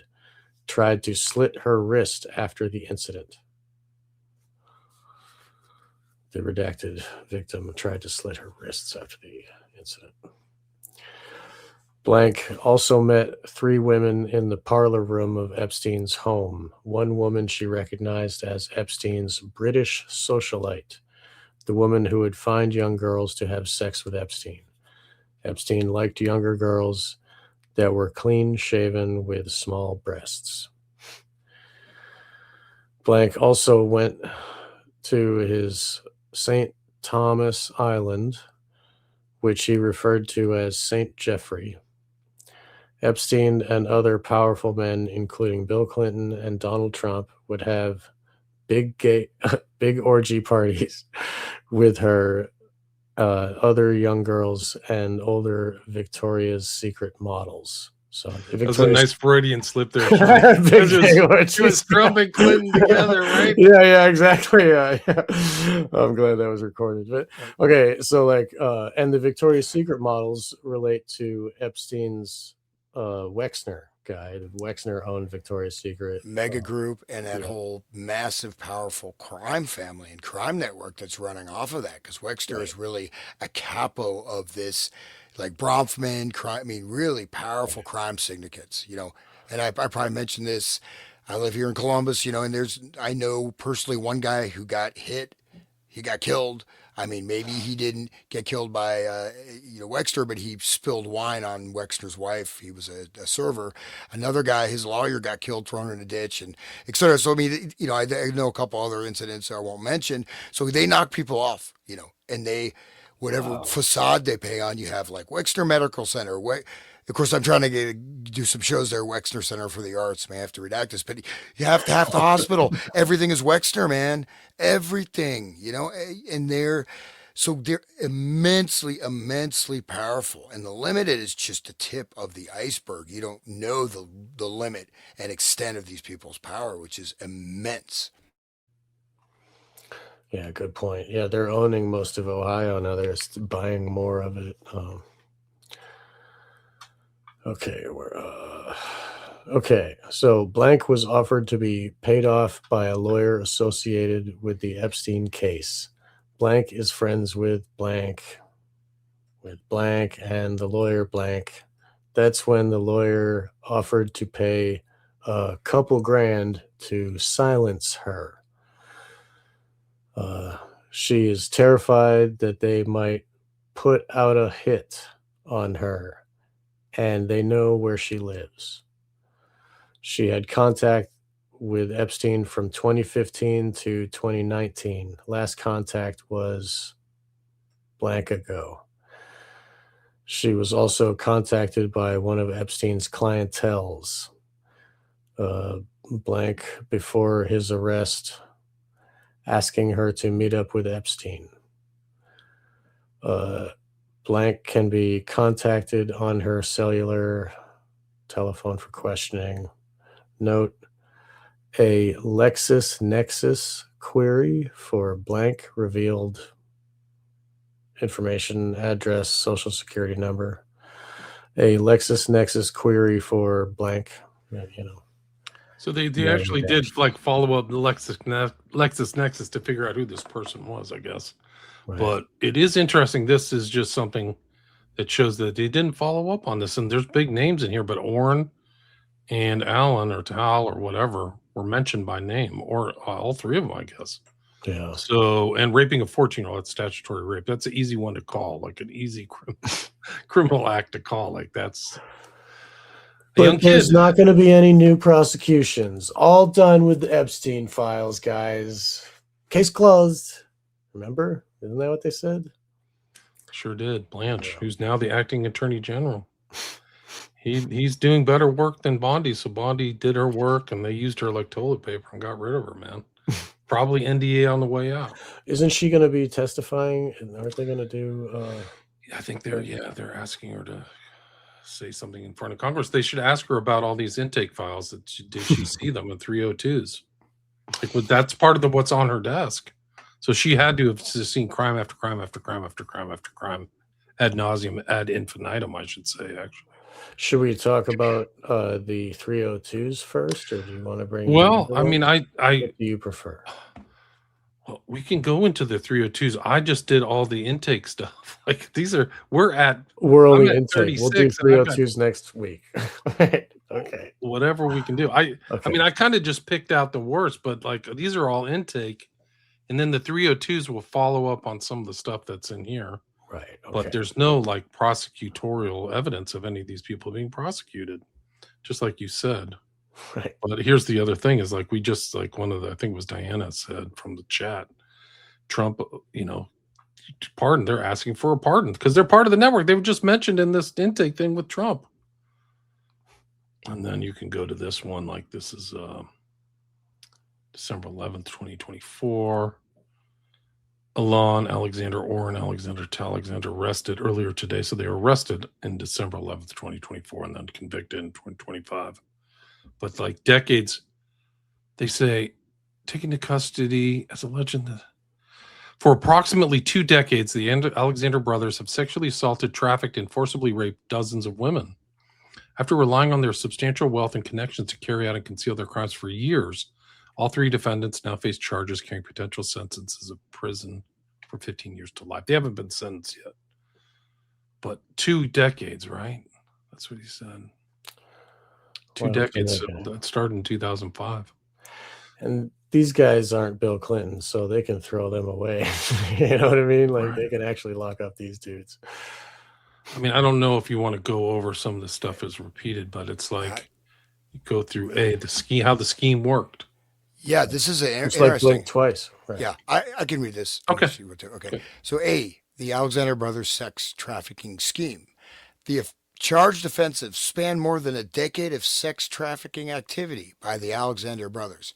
However, evidence from the government's investigation goes well beyond the conduct charged and shows that for more than 20 years, the Alexander brothers have, together and alone, repeatedly and violently raped and sexually assaulted dozens of victims. To date, law enforcement agents have interviewed dozens of women who reported being forcibly raped or sexually assaulted by at least one of the Alexander brothers, often after being drugged. This criminal activity spanned many years, both before and after Tal and Orrin Alexander rose to prominence in real estate. First at a well-known international brokerage based in New York, and then at their own firm. Evidence from the investigation, including multiple victims and witness accounts, shows that the Alexander brothers began engaging in acts of sexual violence, including gang rapes, while still in high school in Miami, Florida. So that's there you go. It started young. Yeah. And the footnote says Alan and Orrin Alexander turned 18 on July 2nd, 2005, while Tal turned 18 on July 5th, 2004, shortly after each graduated from high school. The government has also interviewed multiple women who report being raped by at least one of the Alexander brothers in high school in the early 2000s, including victims who were raped by gangs of boys, including the Alexander brothers. Several of these victims were given alcohol by one of the defendants or other individuals who participated in the sexual assaults. Each of the victims that the government has interviewed from this period report hearing that individuals involved, including Tal Alexander, talked about the assaults at school, boasting about running train on their victims and saying they want to do it again. Footnote 4, as publicly reported, Orrin bragged about doing so in his high school yearbook, writing that Wow. riding my first choo-choo train was his most memorable moment from high school. See, Wow. and then it says, see, everyone knew about the A-Team, New York Magazine. Running train is a term used to a group of males having sex with the same female, one after another. He's talking about gang rapes in his high school yearbook, and then they managed to rise to prominence in real estate. I mean, this is a little, he's putting it in his yearbook. This guy's a winner. I want him at my company selling houses. You think, people, I don't know if it's so bad now, but I know guys who had their whole life ruined because some girl just said, "Oh, he inappropriately touched me," because they broke up or whatever. They weren't raped. They just decided to, I'm not, obviously rape happens, but I'm saying that guys, just one woman says, no, even if he didn't, he kissed me, he did this, just vindictively, right? Whatever reason, destroyed the person's life. These guys are there just drugging and raping with impunity. That's pretty amazing, actually. Well, they still got impunity when Trump's in office, right? Maybe Trump will pardon them. Yeah. You can Anyway, read the next page. You want to read? I'll let you read. yeah, sure. Where are we at here? Okay. What page are we on? Actually, which It's page is slide that? 39 in my PDF, 39 in the PDF. Okay. and at least on my PDF. Okay, it's page 3. As adults, the Alexander brothers' serial sexual violence only escalated. After the defendants graduated from college, all 3 defendants moved to New York City. Although they continued to also maintain homes in Miami and split their time between the 2 cities, Orrin and Tal began working as real estate agents at a prominent New York City-based real estate company. Alon attended New York Law School, then worked at Kent Security, a private security company run by his mother and uncle. That's a hard school to get into. That's a first-tier law school, maybe a top 10 one. Right. So this is like, how did he get in? And Are they rich to begin with? yeah, I think they're rich. I think they are. Okay, yeah. During this period, and at all times relevant to the indictment, the Alexander brothers engaged in a persistent pattern of sex trafficking and sexual assault. It's not like they're going to turn over a new leaf. Like, what the hell? This conduct included both pre-planned trips and events for which the defendants recruited women to attend and then raped and sexually assaulted them, as well as the opportunistic rapes and sexual assaults of numerous victims who they encountered by chance.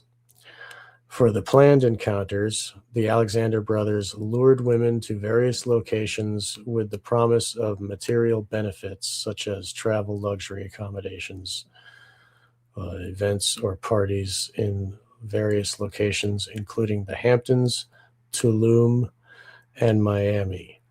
In many cases, the Alexander brothers arranged travel for the women, purchasing flights or arranging other transportation to their vacation destinations. The Alexander brothers also promised and provided accommodations for the women at high-end hotels or luxury vacation rentals. At times, the Alexander brothers worked with party promoters to arrange to have women attend parties at their vacation properties. On many occasions, the Alexander brothers invited their friends and Orrin and Tal's real estate clients to also stay at these properties.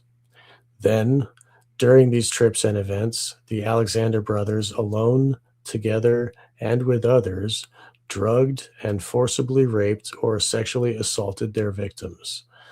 Some victims reported symptoms consistent with being drugged after consuming a drink provided by one of the defendants. Several were unable to move or even speak, and some suffered significant gaps in their memories. It's blink twice. Literally.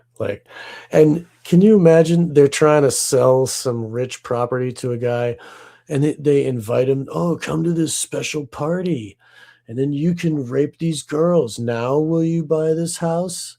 I mean, think of the Isn't that a form of blackmail? Like, okay, we've got you involved in a criminal act. You better go through with the deal, right? Good point. Yeah, if they can, yeah, right. If they're filming it, if they're Epsteining it, right? Of course. I mean, I'm sure all these rich houses have internal cameras everywhere. If there's all that pre-planning and foreknowledge, these aren't like, acts of the moment or whatever, crimes of passion, or I mean, I guess you could term it that. Well, But just the other ones were the by chance happened upon some random girl where he just rapes them too.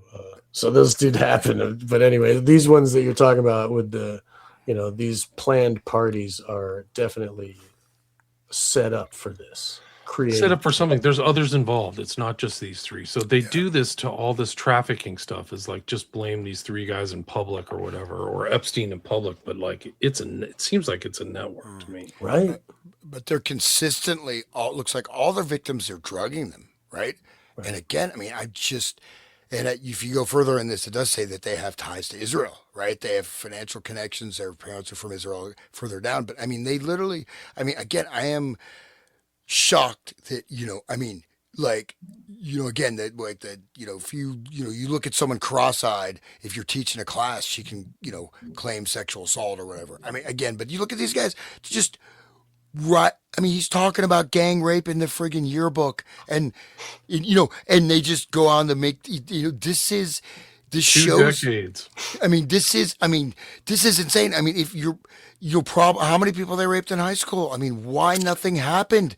It was shut up from the beginning. This shows this endemic nature of this system, right? If certain people, whatever, you can do whatever the heck you want.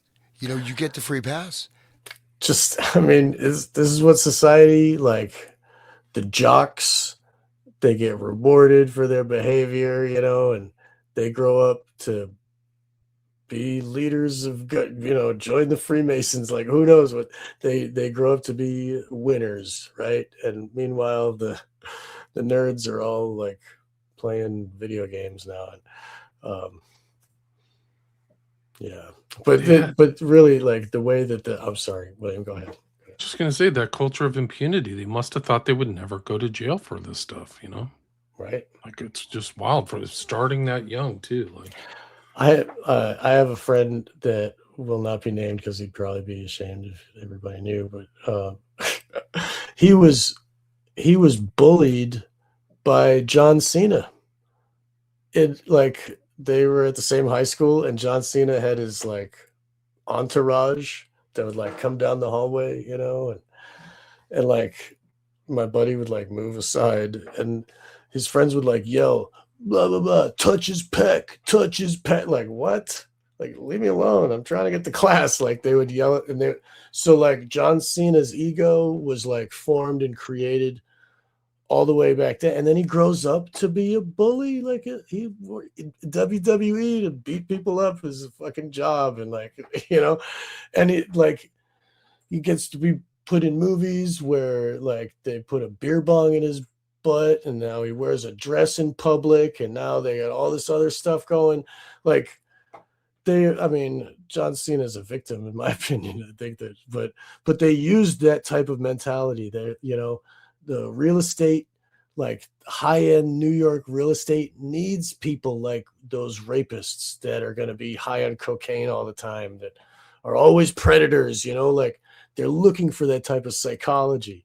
So, no wonder they were found in high school. Like, that's what they were famous for, the A team, for raping chicks. Yeah. Like, wow.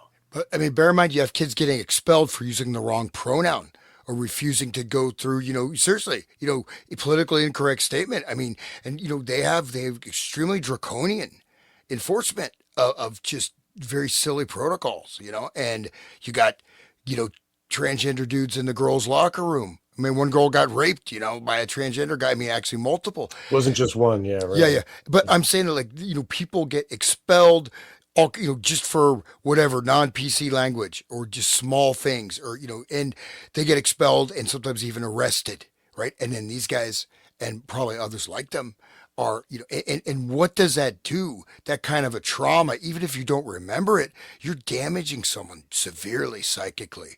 And that gang rape thing is really something that is, to me, is really, it's truly evil. And it, and I hate to bring this up, it's disgusting, but you have, like, I think we talked personally, like that gangbang thing. I mean, this is like the ultimate, this shows such a degradation of society. And it sort of makes this about Bonnie Blue. Yeah. I mean, but it makes this okay, kind of, in the public mind. But that's kind of that gradual introduction. And again, I mean, I go through so many cases of how small things, someone wearing a T-shirt that someone doesn't like, they get expelled. Right. You know what I mean? Seriously. And these things, or they just come down on the kids and just, but then these guys, just go for it. And then here, we're going to come check out my new building. Here, we're going to have a little gang rape here before we look at before I show you the kitchen. Let's rape this girl that I just drugged. I mean, they're doing this. I mean, God, shocked by this impunity, man. It's amazing. Crazy. Do you want to, isn't there one more paragraph in this page? Is that- Yeah, I think so. It's the Alexander brothers. Do you want to read some of Yeah, it? I'll finish it. Right. The Alexander brothers used a similar playbook to commit rapes and sexual assaults after chance encounters with women at nightclubs, parties, or other social events. After the initial meeting, the defendants lured the women to a second location. That's never go to the second location, ladies. Okay. And then forcibly raped her. Each of the defendants did this separately and on some occasions with the assistance of or together with another defendant. On some occasions, one of the defendants would meet a woman on a dating application or on social media, and under the guise of exploring a potential relationship, invite the woman to his apartment before forcibly raping her. In most instances, victims reported that one of the defendants gave them a drink, either at the club or social event or back at the defendant's shared apartment in New York City. After imbibing the drink, the victim experienced symptoms consistent with being unwittingly dosed with a substance that impaired their physical capacity, including their ability to move and or memories. Many victims told the brothers no, or even screamed while the rapes were happening. But on each occasion, the defendants ignored any verbal resistance. The government has spoken to dozens of women who reported being similarly raped by one or more of the Alexander brothers between 2005 and 2021. Well, you said they were 18 in 2005. So then if they were doing it in high school, it was before that. I mean, what happened between the NTOC document came in? This is telling. The NTOC document came into the FBI, we know, in August of 2019. And this document shows us that the rapes went on to 2021. So there's at least 2 years that we know that the stuff continued between the time that the FBI got the information and the time that they were interviewing the victims, right? So because the FBI didn't do their job, 2 years worth of victims got abused. Precisely. Okay. Just want that on the record, right? Yeah. No, I mean, this is what they're telling. This is their documents. This is not me. Right. Yeah, right. Do you guys want to tell themselves, these yeah. victim stories are interesting. I think they're informative. So women, and I mean, even men, like if you're like a SFK victim, this is probably how it happens too. It's some kind of invite, or you want to come to a great party, or you want to do whatever. These apps on the phone, man, that is a predator playground. Yeah, you know what I mean? Yeah. Just like Roblox for the kids and like, Tinder for or whatever they are these days, but they probably got a handful of different ones for, this one is for if you like to be, financially dominated, or this one is for like if you like paddles and wear leather, you know what I mean? Like it's all like, and those, like fet club and whatever, like fetish. Yeah. These people like, it's like a lure to, you know what I mean? They're fishing for people that are perfect victims, like like a Miami club on a Saturday night. Like, I'm sure the place is crawling with wolves that all have GHB in their pocket, I think you're right. Yeah, but I think that's what these guys are. Wolves, they're hunting. They're like predatory, man. It's really crazy. Right. They can't stop. It's part of them. Right. But that's like the first case I ever looked into was Columbus, Ohio. It was Joey LaBute, who was like at a gay bar, or associated with a gay bar across the street or something like that. He was gay, but he's on one of these apps. Like he was last seen like chatting with some rando on an app, and then he just fully disappeared, found in the Scioto River 19 days later. That was my first case, 2016. It's been 10 years. Wow. Which where I followed the victim from the disappearance to his death in water. Like he fit all the parameters for an SFK victim, and then ended up in the water 19 days later. Previously searched area, obviously. There's still happening. There's more. I mean, it's still going. Like, it's not just. It started with and you're seeing there was that other last year, the Riley, the dude in Nashville. Yeah. So that keeps going. Like, oh yeah, there's like the Rainy Street Rippers, what they call it in Austin, Texas. It just happens in Chicago, and recent cases now. Right. Lady Bird Lake is the one in Texas, right? Yeah, correct. There's one in Barcelona, same kind of thing, what weird stuff. Acting strange, that's what happens when you get drugged. Like, if your friend starts acting strange, like, time to go home. Like, whatever, are you a girl or a guy? And like, she's really acting really different. It's probably because she got drugged or he got drugged. Because there's one kid out of Austin where, like, he was a teetotaler. Like, he would be the guy who went out and only drank one beer, and then his brother's like, man, you're acting really weird, because he probably got drugged and targeted, and then he ended up being a victim. Like, he would be the opposite person you would think would drown, like a healthy guy who, like, got up in the morning at 7 to work out, like, not a dude who would just, like, choke on water or whatever. I think we should read these stories. They're interesting. They're like, it just shows their text and their you guys mentioned foreign ties, defendants' wealth and foreign ties. We can get to that. This is just a couple pages. Does anybody want to read these sex trafficking victims, or should I, or what? You can go ahead, but I just want to mention one thing too. You have FBI. How many police complaints have been there? How many complaints to school? How many? Probably hundreds of complaints from family, from this, that, from, rumors into windows, guidance counselors, all the police. It's not just the FBI, right? I guarantee this has been reported to the police at least probably dozens of times, or even on suspicion, right? So finally get to the FBI doesn't mean that it wasn't being, whatever presented to various other legal authorities. Would you agree with that? I mean, obviously the police completely ignored it. And it's not like, oh, those guys again. I mean, these are not real hard investigations to do. Just go and catch them probably any night of the week. You can find them drugging and raping someone. It looks like, I mean, it's pretty much what they do, I mean, I bet there's dozens more than even they talk to of this case, just like Epstein, just like these other things, maybe even Cosby, or, people who've been, Cosby was active for like 40 years. So, yeah, I think that you're right. I think if you're multi-jurisdiction, and same thing with Epstein, like, they didn't know. I remember when the Epstein story kind of broke in 2018, they were just talking about Miami, like, oh, this guy has a place in Miami. They didn't understand that. Like, they almost didn't even reach into Zorro that much. But now you realize this guy was a walking criminal enterprise, man.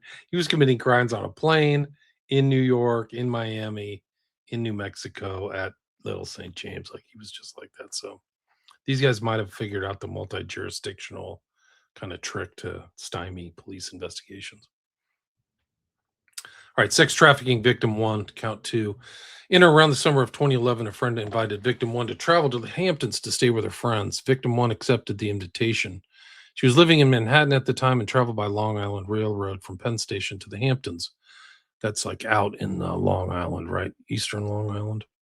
Tal Alexander and another man were waiting for victim 1 and her friend at the train station and drove the women to their vacation house. Victim 1 had never met Tal Alexander before. After arriving at the house, victim 1 was given a glass of wine and drank about half of it before she began to feel unwell in a way inconsistent with drinking that amount. Victim 1's memory thereafter became hazy, but she had several distinct memories of the night. Specifically, victim 1 remembers being held down by Tal while another man entered the room. Victim 1 also remembers being in a second location with Tal and the other man, and that a camcorder was set up. Victim 1's next memory is of waking up in the grass outside the vacation house with a physical sensation indicating recent vaginal penetration. Sex trafficking victim 2, count 3. In or around August 2016, victim 2 and her friend, individual 1, matched with Elon and Oren Alexander on a dating app. Victim 2 primarily communicated with Oren, while individual 1 primarily communicated with Elon. Elon and Oren invited victim 2 and individual 1, who were located in Illinois, to travel to stay with him in the Hamptons over Labor Day weekend and offered to pay for flights for victim 2 and individual 1. Individual 1 and victim 2 agreed to go, and on September 1st, 2016, the Alexander brothers purchased early morning flights for the women to fly to New York on the following day. Messages located in Orrin's iCloud account reflect the Alexander brothers exchanging messages about purchasing flights for victim 1, victim 2, and victim individual 1. Around the time the Alexander brothers were booking the tickets on September 1st, 2016. Elon, are we booking flights? First 3 on left. Elon, we split and tried to orgy them then out. Tal, for sure. Tal, last weekend. Tal, throw it up. Elon, I agree. Orrin, all 4, why not? A few days prior, Tal exchanged messages with 2 party promoters on a group chat entitled Hampton's Hot Chicks, arranging for hot women to stay at the Alexander brothers' Hamptons house that same weekend. At the end of the exchange, one of the promoters said, quote, I want photos of the girls naked, unquote. Tal responded, quote, LOL, guys, we're going to have a lot of fun, unquote. After victim 2 and individual 1 arrived in New York, the Alexander brothers transported the women to their Hamptons house by car and provided them with beds in a space shared with other women. The following day, the Alexander brothers hosted a party. During the party, Orrin gave victim 2 a cocktail, and shortly thereafter, victim 2 began feeling strange and struggled to walk. Elon assisted victim 2 inside the house and took her to a bedroom to lie down. Sometime later, victim 2 woke up when Orrin entered the room. Orrin put on a condom, pulled down victim 2's bathing suit, and climbed on top of her. Victim 2 was physically impaired and could not move. She also struggled to speak. Orrin raped victim 2 and left the room, leaving her lying on the bed. When victim 2 woke up the next morning, she was still lying on the bed, and her bathing suit was pulled down around her legs. Victim 2 disclosed the rape to individual 1, and they left the Alexander brothers' house that same day. Other evidence of sex trafficking and transportation for illegal sexual activity. The evidence in this case also establishes that the defendants planned and paid for trips involving the interstate and international transportation of women on multiple other occasions. This evidence includes electronic communications, including from the defendants' own accounts. In one example from October 2016, just weeks after the Alexander brothers sex trafficked and raped victim 2, they, along with a number of other individuals, arranged to transport multiple women to Tulum. In a group WhatsApp chat entitled Lions in Tulum, the Alexander brothers and other men attending the trip discussed imports of women to Tulum for the upcoming trip and discussed, among other things, splitting the cost of lodging and flights for the women that they plan to import and providing drugs to the women that would make them more likely to engage in sex, including coke, shrooms, and G. Based on the investigation, the government understands G to be a reference to GHB, which is defined in 21 U.S.C. 841 as a date rape drug. Below are select messages from that chat. October 3rd, 2016. Mail 1. Going to start collecting for the pot to fly bitches down. Elon. There should be a fee per bang and after bang. Mail 1. Starting to collect Venmo for girls' flights. Orrin. Oh yeah. What's the lineup? Need to pick winners. Orrin. Can't be sponsor girls like ISIS. Mail 1. LOL. It's going to be hard to get girls up to your standard. Orrin. Just warn him your boys are hungry. Tal. Girls look fresh. October 4th, 2016. Elon. I think we should all bring chicks and not rely only on promoters since we never met the girls. We need fun girls with good attitude. I'm sure we all met many recently this summer. Mail 2. I know you know some winners. Elon. Hail Mary Pass should be overload. Elon. I say yes, chip in and bring others. Mail 1. I don't want anyone being upset if they don't run a 10-man train. Elon. I'm trying to cover all bases. Mail 1. I just need to handle drugs. Tal. Yes. Mail 1. I don't want X around too much. Nothing gets done with that. Mail 1. Coke, shrooms, and G. Mail 1. X makes the girls want to chase the fucking party. October 13th, 2016. Tal. Photographers, drugs. Mail 1. All getting worked on. Orrin. Are all girls getting shipped out on Sunday? Mail 1. Yeah. Mail 1. Feel free to extend a piece you like. Elon, nut returns end of trip. Oren, just trying to make sure I get max returns. Was going to come for that Sunday night tax and make sure all girls make quota. Mail 1, LOL, the whole $500 on a flight? Oren, no free rides under my watch. Oren, that's more than most of us ever spend on girls. Just want to make sure we get a good ROI, return on investment. Defendants' efforts to conceal their criminal conduct. Despite engaging in the offense conduct and other acts of sexual violence for decades until earlier this year, the defendants' conduct went largely unchecked. Indeed, the Alexander brothers knew that it was critical to ensure that none of their victims went public. For example, in January 2021, Oren and Tal Alexander had the following exchange. Oren, start to think about reputation you want out there. We are on top of the game, and only thing can bring us down is some hoe complaining. Tal, understood. Did someone complain? Even when the victims did complain, the defendants took steps to stop victims from reporting. The government is aware, for instance, of at least one occasion in which Tal and Oren filed a police report alleging harassment against a woman who was described being forcibly digitally penetrated by Tal while Oren was in the room. Tal also threatened that victim with a defamation lawsuit if she did not stop telling people that he and Oren had sexually assaulted her. And at least one other victim reported that Tal made threatening statements to her after she told other people that he drugged her. There you go, Hans. In March 2024, multiple lawsuits alleging sexual misconduct and assault against the Alexander brothers were publicly reported. So there were civil suits. I haven't seen those. In response to the public accusations, Elon Alexander began compiling files on each publicly identified victim and several who had not made public accusations as part of an apparent attempt to discredit their accusers.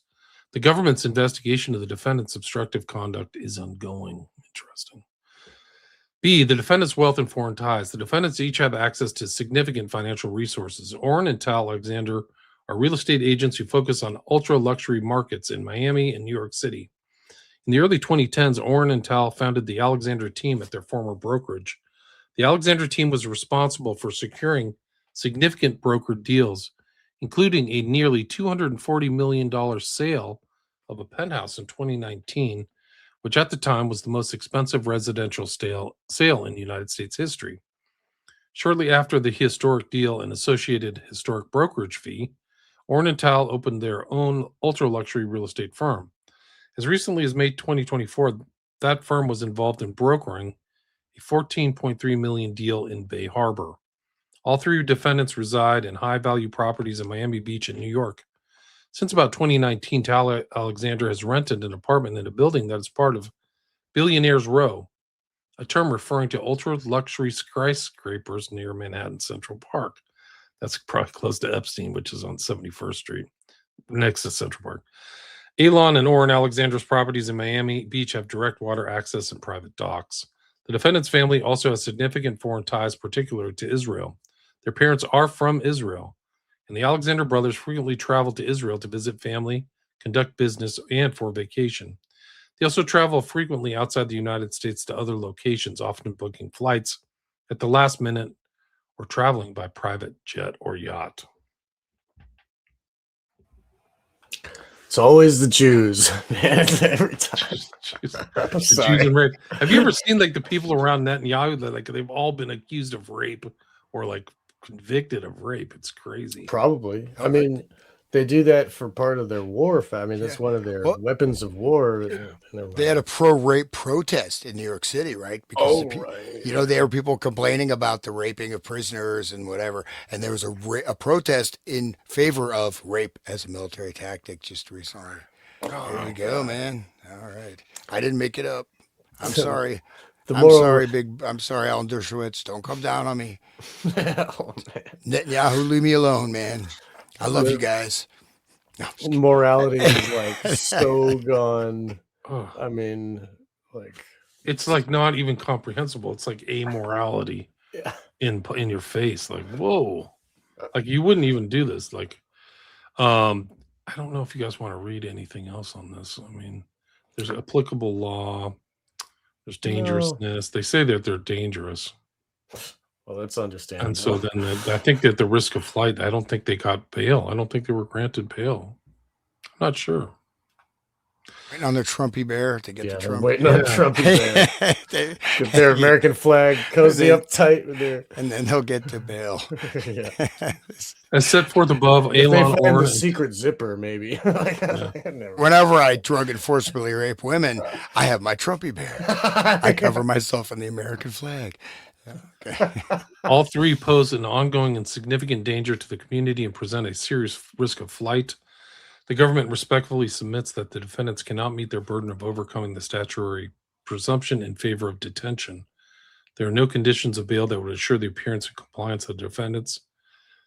Accordingly, any application for bail should be denied. I don't know what happened to them. Diana says recent conviction March, I think. They got convicted, that's right, but they haven't been sentenced. Oh, right. So conviction is the process where they're guilty, like they found enough evidence to convict them. Yeah, that is something else. So there's like another like tie to the Epstein network in the NTOC and convicted. They actually did it, but like they're like we mentioned earlier, Sean, there were 2 years from the information going to the FBI that they were actually, possibly there were victims up until 2021, according to this document. Which is in this document comes out of they're not going to stop, I mean, they're not just going to be like, oh, I was a wolf yesterday. Today I'm a sheep, that doesn't happen. Did it for 20 years. Right. So it's in the high school yearbook. Most likely to succeed. Right. They should have like a most likely to rape you on a drug, like a date rape drug. Wow. I mean, that's a little bit too much truth. I'm at slide 49. This is an interesting one that came in. Like people like, oh, these are all dusty and old like complaints. This is from October 2024. This is fairly recent. Which page of your PDF? It's 49. It'll be 49. slide 49. Okay. We're at the 2 hour mark too, guys. I don't know how much stamina you got. I got time. I don't know if you guys, but I'm good. Okay. Hans, what are you thinking? You're muted. Keep going. Keep reading. Yeah, I mean, we don't necessarily have to do the 3 hour marathon, but that was pretty heavy actually. That I'm a little bit disturbed by reading about the Alexander brothers. The A-Team. They even named their business the A-Team. A-Team. That's what that was their nickname in high school for raping chicks is the A-Team. Oh, okay. That should be Alexander brother A-Team. But I mean, it seems like, I think we talked about this, but it seems like it was part of a larger network. There's others involved. Right. So those are just the ones like the girls remembers these guys. Like, what the hell is going on? Like, right. This is like favors or something like trafficking, real trafficking. Yeah, there's implications they're providing them for people and this and that. And of course, the other people aren't named. And so they must have some degree of power influence not to be named in the case, I would assume. Right. Yeah, that's a good point. Yeah, so the cover-ups continue. We can drop it right here, too. We can pick it up. We've got another 150 pages on my PDF. So we don't have to rush through. Well, anybody have any questions in the chat? William, yeah, let's do that. Yeah. If you wanted to cut it, it's your call. I'm totally. I mean, it's 8:15 my time. It's like almost 12. You guys lay it past 11. Yeah. I'm a big boy. I can stand it. But it's up to you, man. It's all good. But if we do have some questions, I think. Yeah, anybody have any questions? There's 250 people in the chat. Wow. That's great. Thanks everybody for listening. Impressed. Thank you everybody for being here. That's great. Hogwarts hands cracks me up. We need a Trumpy beer commercial. We'll bring it back next week. Yeah. We can't overdo it, guys. No way. Can't oversaturate the market. Yeah. Rise to Liberty's in the house. People go check out his work on MK Ultra. Good stuff. Oh, I forgot who we had. He was talking to somebody recently about MK Ultra. Who was it? Wally Tang, great show, gents. You're doing God's work. Thank you. Thanks, John. Blues Traveler. Go Bill Go. Let's see.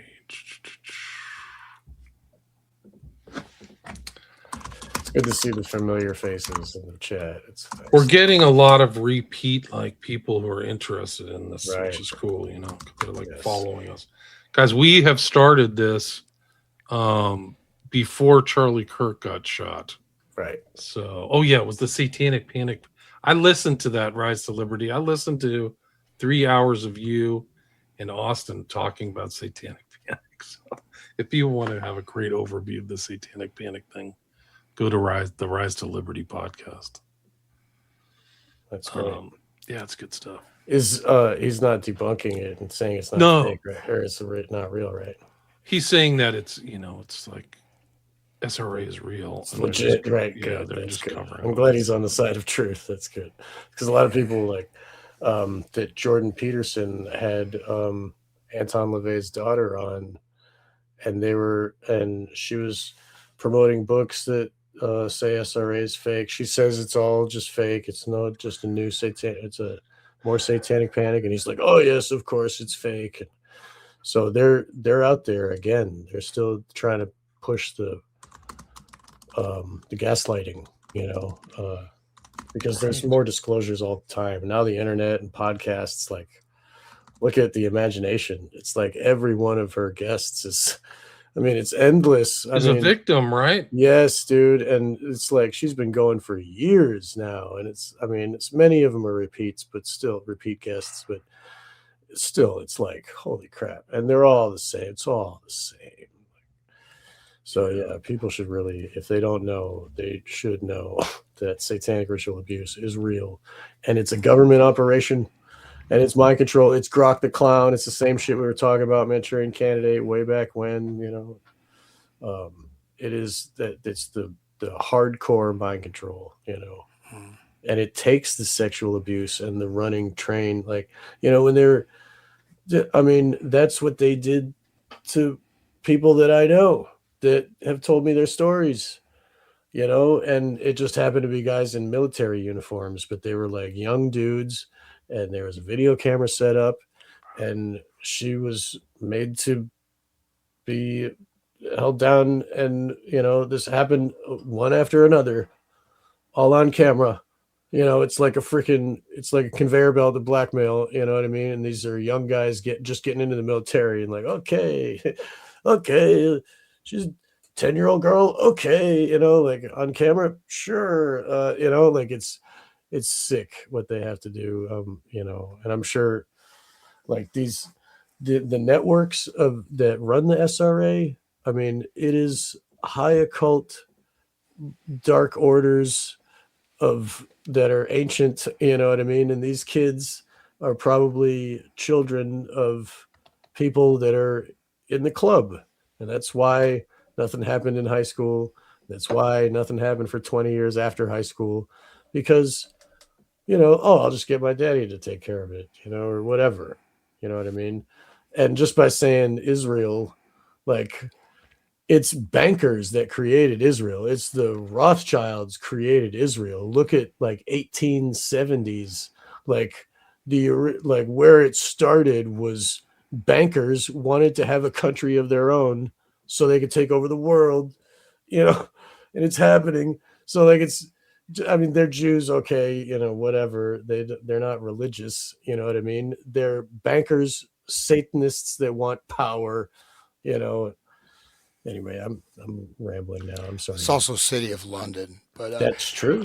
I did share a link. Would you mind playing this clip? It's right there. I think it's the Trump Gaza video. Have you seen that? Will I get demonetized? No, you won't. No, you won't. It's sure? It's where he's talking about. No, it's a video. What he wants to build. It's an AI video. Yeah, it's pretty interesting. It's not it's not copyrighted or anything. So it's a Trump Gaza. You see that in the chat? I do. Some of the AI that's coming out lately is crazy.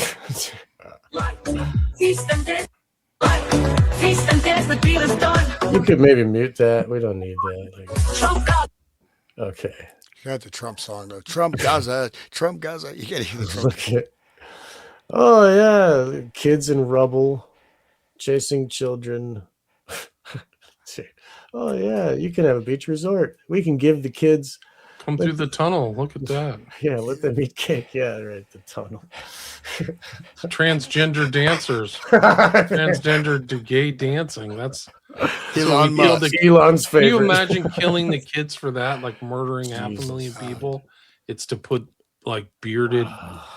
Wow. Oh, they do have beards. I thought you were making a joke. Holy Yeah, shit. no. I didn't notice the But first the song time. Trump Gaza, it's the best. Trump Gaza beats the rest. Oh, We'll man. have to, you guys have to Is listen this to a that. Look at- trolling? No, he made this. He released this himself. Wow, dude. This is awesome, man. Oh my god.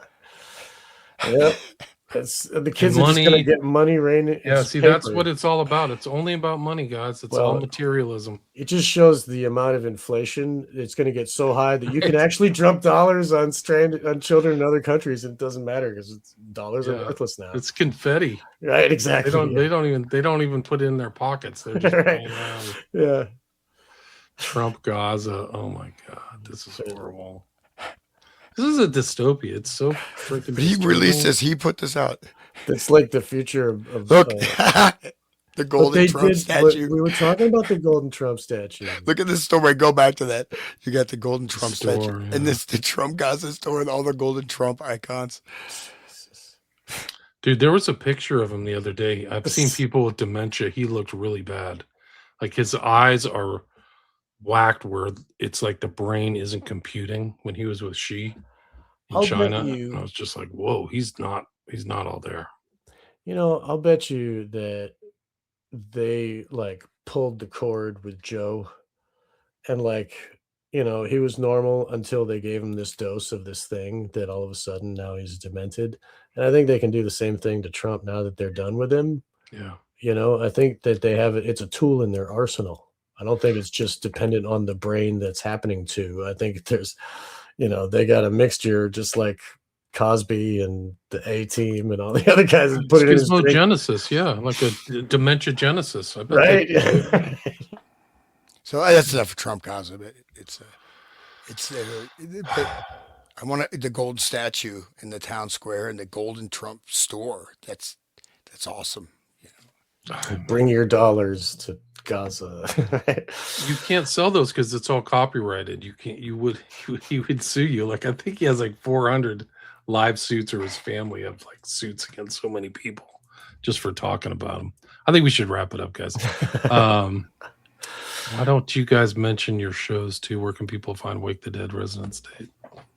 I'll say, please check out the Resonant State. I'm trying to build the show up. I was with Sean, and I saw how many views he had. I said I have the most views in the world. I'm trying to break the 3 figures. No, please support my podcast. I got a lot more material. I need the motivation. But Resonant State, I'm on YouTube, Spotify, BitChute, Odyssey, and there's one Rumble. So yeah, check it out. I am posting new material and trying to be with these superheroes here. You should post some of the old material of the stuff that you used to do because you have recently acquired it. I've heard. I'm like, so I think that you should post some stuff because it is yours too. It's your voice, and who cares if he's got a paywall? Anyway, sorry. Yeah. So but no, it's great to be here. So and just trying to keep the information and the connections because it's really we are at a crucial point. That's what I've been stressing. We really need to see.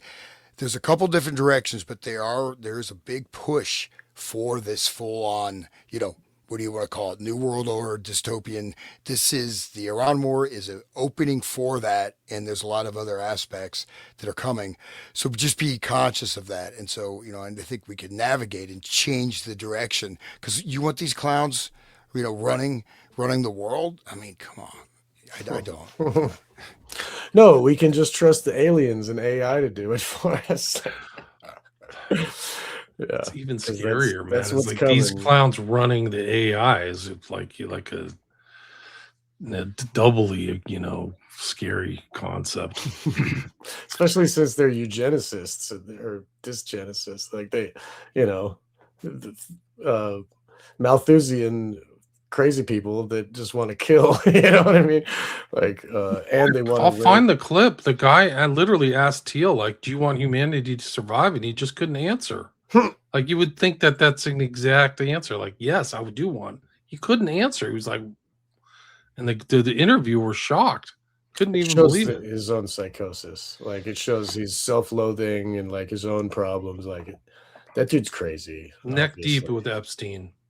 And also like this other guy. Well, there was a weird nexus the other day is Brock Pierce, who was associated with Digital Entertainment Network, which some people have described as created by Hollywood for one sole purpose, which is to rape kids, was literally at the Doral golf course in front of the golden Trump, fist in the air thing. Like, there he is. He's literally right there. Have you guys seen that picture? It'll blow your freaking mind. I saw a documentary about the digital network. It's some kids talking about being at the pool and getting predated. Like, there's pool parties every day, guys. It'll be so much fun. Gross. Like, that was the whole point, according to some people, is like the whole point of Den. Like, there was no show that was ever produced because that wasn't the point. Just think about it, Den, like a place where, like a dark place where, like people go to. Oh man. Well, you got Bill Gates, right? They interview. He's like, "Yeah, if our vaccine campaign is successful, we can reduce the population of Africa by about 20 to 30%." And he says this in a live video. That was great. And it turned out the vaccine had chemicals that made women infertile. Right. And so, but these, the eugenics thing is absolutely serious, and it's been talked about. It's a thing I haven't posted about H.G. Wells back in 1938, the world brain. He's saying, we're running out of room for humanity. What, in 1938, dude? But we have to approach humanity like we look at crystallography or astronomy. We can't, meaning just, okay, we have to kill 100 million people. Cool. No problem. Yeah. 10 billion. H.G. Wells was doing sex orgies with Margaret Sanger. And if the listeners don't know, Margaret Sanger is the one who started Planned Parenthood. She was the head voice of Planned Parenthood. Killing more black babies that are born. That's what she was doing. Killing those weed races. Her and they would go to occult sex parties, and they had a thing going for a while. She and H.G. Wells. Figures, right? I want to make sure everyone can hear. Okay, sir. So this is it's real. Like 12 people. Hello, everybody. And that guy if you can look closely, there's a guy in a purple hat. That's Brock Pierce. Around a bunch of evangelicals too. These are people praising Trump listeners. I want to thank you so much for being there today, and more importantly for what you did. The statue is beautiful. I saw it during the weekend. We had a big PGA tournament with a great champion and all great champions actually, but. It was a great tournament, and I got. But that's him. If there's a guy with like a blue and white shirt, and Brock Pierce is standing right in front of him. I think he's wearing a pimp hat. Yeah, he's wearing a pimp hat. Wearing a pimp hat. It's funny that Trump won't even show up to this because he probably doesn't want to be seen with him. Like, is Brock Pierce there? No. Can't. Sorry. Statue is huge, man. It looks like it's like 15 feet tall or something. Looks like it's made of butter or something. Like it's gonna melt. According to Epstein, Brock Pierce said. According to Epstein, Brock Pierce was the one who taught Epstein everything he knew about cryptocurrency. There he is, right there. Wow.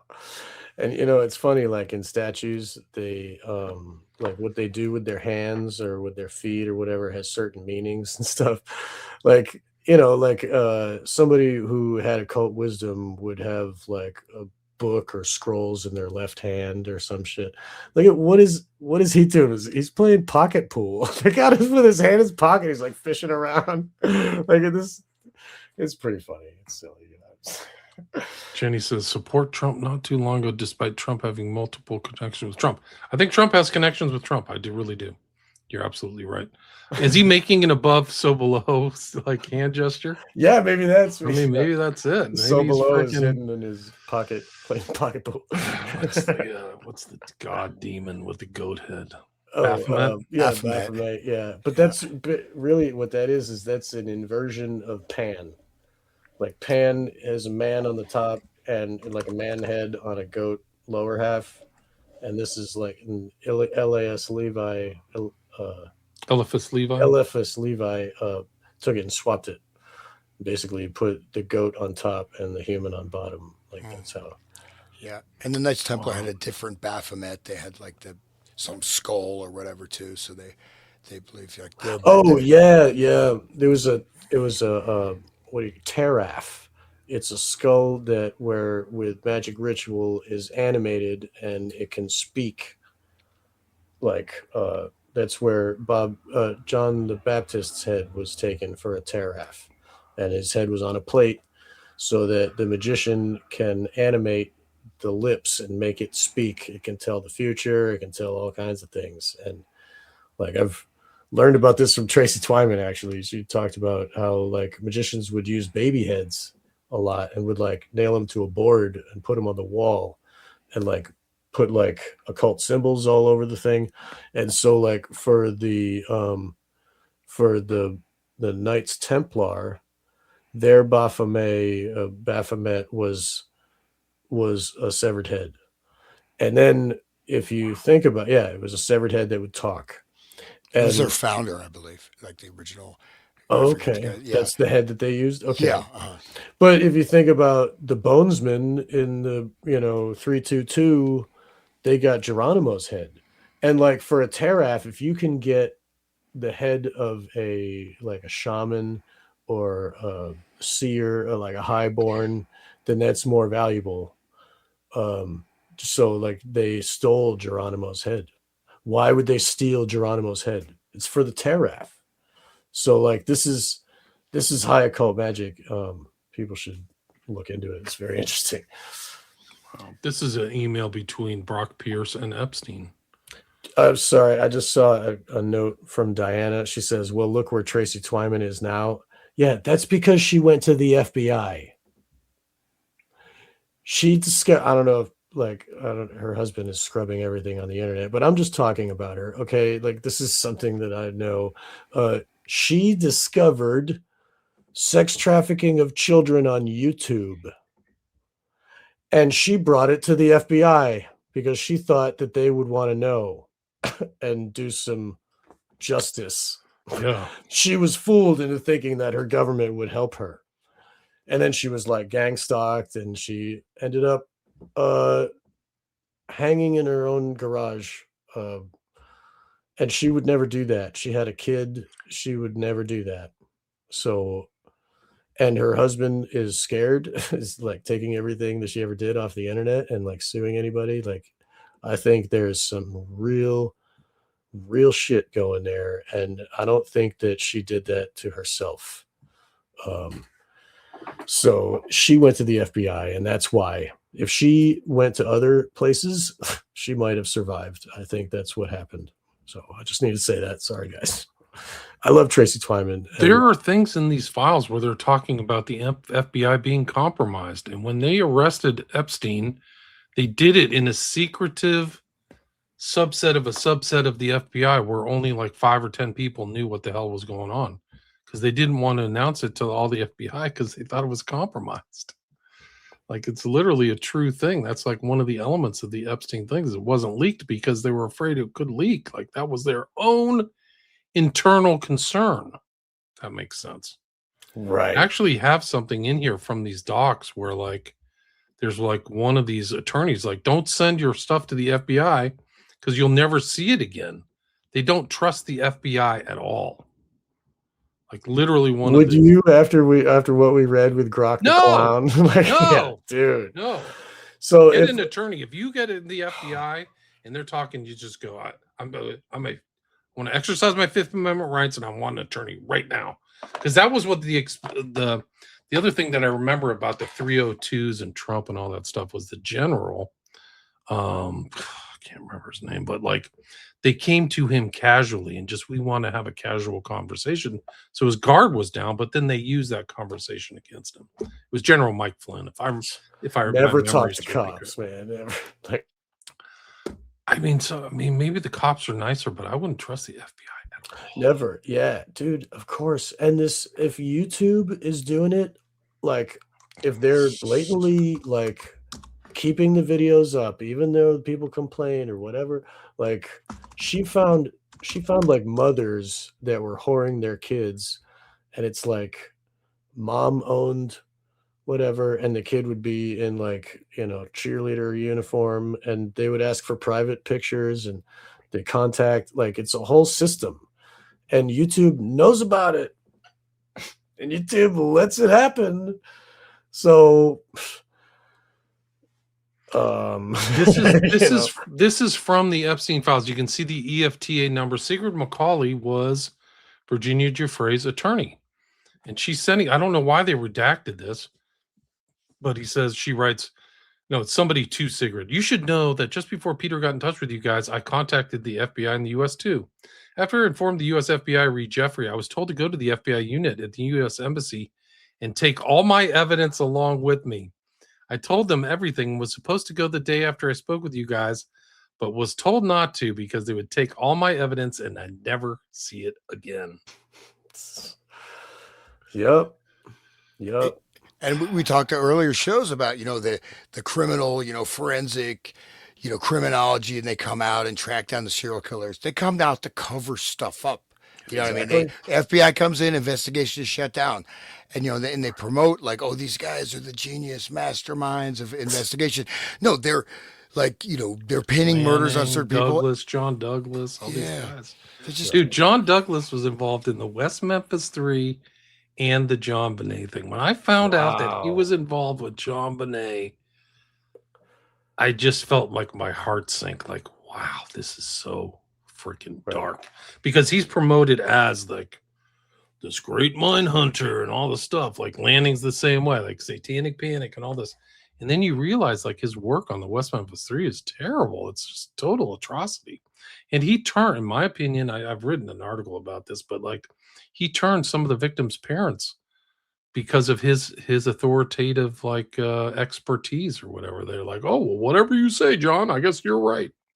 Mind control. And the John Bonet Ramsey case, I mean, I'm sure people are familiar with it, but I mean, she was being sex trafficked. She was murdered during either an event, a ritual, and we found her body in the basement. We don't know what happened. It's the worst story ever. You cannot make a worse excuse. I mean, if you tried to come up with the worst thing, you could. I mean, it's unbelievable, right? And then the note, and then like, yeah. And the people touching her body, like before the forensics, like, it's super dark, man. And the dad who was like building the airport for freaking the island, North Michigan or whatever. The like, dad of John Bonet? No, the dad. Yeah. So John Bonet's dad's dad was involved in building that airport and had the thing close to Charlevoix, right? That's where they went after John Bonet died, which is in very North Michigan. And then there's that infamous island off the coast where it was brought up in the Detroit like sex trafficking, where they've trafficked kids there. And John Ramsey's dad built the airport at that island. Wow. Yeah, you didn't know that? Oh, it's no. So dark, bro. And I know that John Bonet Ramsey's dad had another child that was killed before that. Something like that. Yeah. And it was like I don't know, it was a car accident or something. But I mean, they have to. It's blood in. You got to blood in with this. You know what I mean? Like even Yahweh says, "I want your firstborn." Like, you know what I'm saying? Like, I think it's part of the system. They have to give up their kid when they're at a certain, like whatever, they get hired up to this rank. I mean, there's North entire Fox networks. Island. That's right. Yeah, I mean, look up North Fox Island. Yeah, you can actually. And that's near Canada too, right? Is that like near the border of Canada? It's in one of the Great Lakes. I can't remember which one. Right. Well, Michigan is like Erie is above Ohio. But anyway, that reminds me of the Twin Peaks. You know how there was like the One-Eyed Jacks, this like elite club. They had gambling and shit, and it was like, and that's where the girl, whatever, I forget her name, the girl who got. The whole story is about this girl. They found a dead body of a girl. She was sex trafficked at this place, which was just by the border of Canada, which serviced like politicians and like all these like whatever. Like David Lynch talked about that in Twin Peaks. I mean, I guess it was Washington State next to Canada for that, but sounds real similar to this island here because it was an island in the movie or in the North Fox Island is basically close to Green Bay at the top of Lake Michigan. So it would be, I don't know, right at the tip of the mitten where the thumb is. Right. Laura Palmer. Yep. Thank you, chat. Yep. Thank you, Lizzie. Yep. Laura Palmer was the victim, and she was a teenage girl in high school who was being trafficked. And there was like this entity demon that would take over people, including her father, who would abuse her. And it's the entity is like the representation of the evil that is the SRA and the whole occult fucking, excuse my language. Sorry. Sorry. Anyway, I'll stop. But yeah, but like this is people, intelligent artists have been talking about this stuff for years. this is a recent article, February 20th, 2026. I've never seen this. Before Epstein's Island, power and privilege shielded abuse on Michigan's North Fox Island. Michigan's analog age trafficking network mirrored the power structures later tied to Jeff Epstein. Interlochen was in Michigan too. And they have all this stuff. Like I did a show on this. It was tied to a lot of deaths in Detroit at the time. And there's a picture of where the island is. So it's that circle if you see it there. I see, yeah. This was a big network, man. Yeah, huge network. Child exploitation network. I wish I could open. Oh, there it is. Somebody drew this elaborate diagram. Can't be close. Does it let you open? Does it let you open? Oh, is that the It's guy that connected makes to the Oakland County child killer case? I've interviewed a woman about that. It's connected. The island is connected to that case. Anyway. All right. Make sure there are links after the world. Yeah, I'll put the links, and I usually put them in the show notes, guys. Yeah, Hans got to say his. I'll say mine before we're done. Wake the Dead. Oh, go ahead, Hans. You were going to say something? No, I already said something, but yeah. Sean's show is Wake the Dead. My show is The Resonant State. William's show is William and Ramsey Investigates. No, I already said something. So go okay. ahead. Yeah.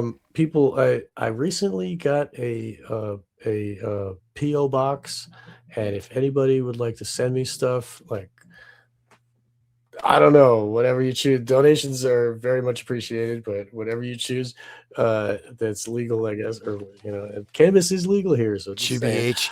yeah, maybe not, but if it's a strange drug liquid, I might not take it. But anyway, please send me something. If you're gonna send a donation, please make it out to Sean McCann so I can cash the thing. But send anything to Wake the Dead, PO Box 93 at Oberlin, Ohio 44074. And also you can find my stuff, Wake the Dead, on all the videos and YouTube and Rumble and BitChute and Odyssey and Spotify, and you can find all the audio on like the Google and all that stuff. Wake the Dead is my thing. And you can find everything at onegreatworknetwork.com/Sean-McCann. That's where I post everything. And thank you, William, for joining us. Please tell us where we can find you and your recent works. Yeah, it's William Ramsey Investigates is my podcast. And then I have a website if you're interested in books. I just got a new shipment of books. Awesome. And all my stuff is on Patreon ad-free. So you can join my Patreon. I usually get back. It's kind of a legacy spot, but I usually get back to people on there. And if you sign up, you get like every $20, you get a free book. So you actually have something tangible. Awesome. And you have ad-free stuff. So this will show up there. You can avoid all the YouTube ads and things like that for $5 a month. It's not very expensive. Yeah, I also have an ad-free archive on my Patreon. I'm posting a lot of stuff. I have a lot of also rare book archives and various other things, including exclusive content. So please support the arts and support the expansion of the mind war as we take the reins of mimetic warfare and turn it back on the masters. We can make their golden statues into whatever. The melted butter. Down into coin for the population. How about that? I want to look like Mr. T. We're helping to ungrok all the clowns out there. So. Yeah.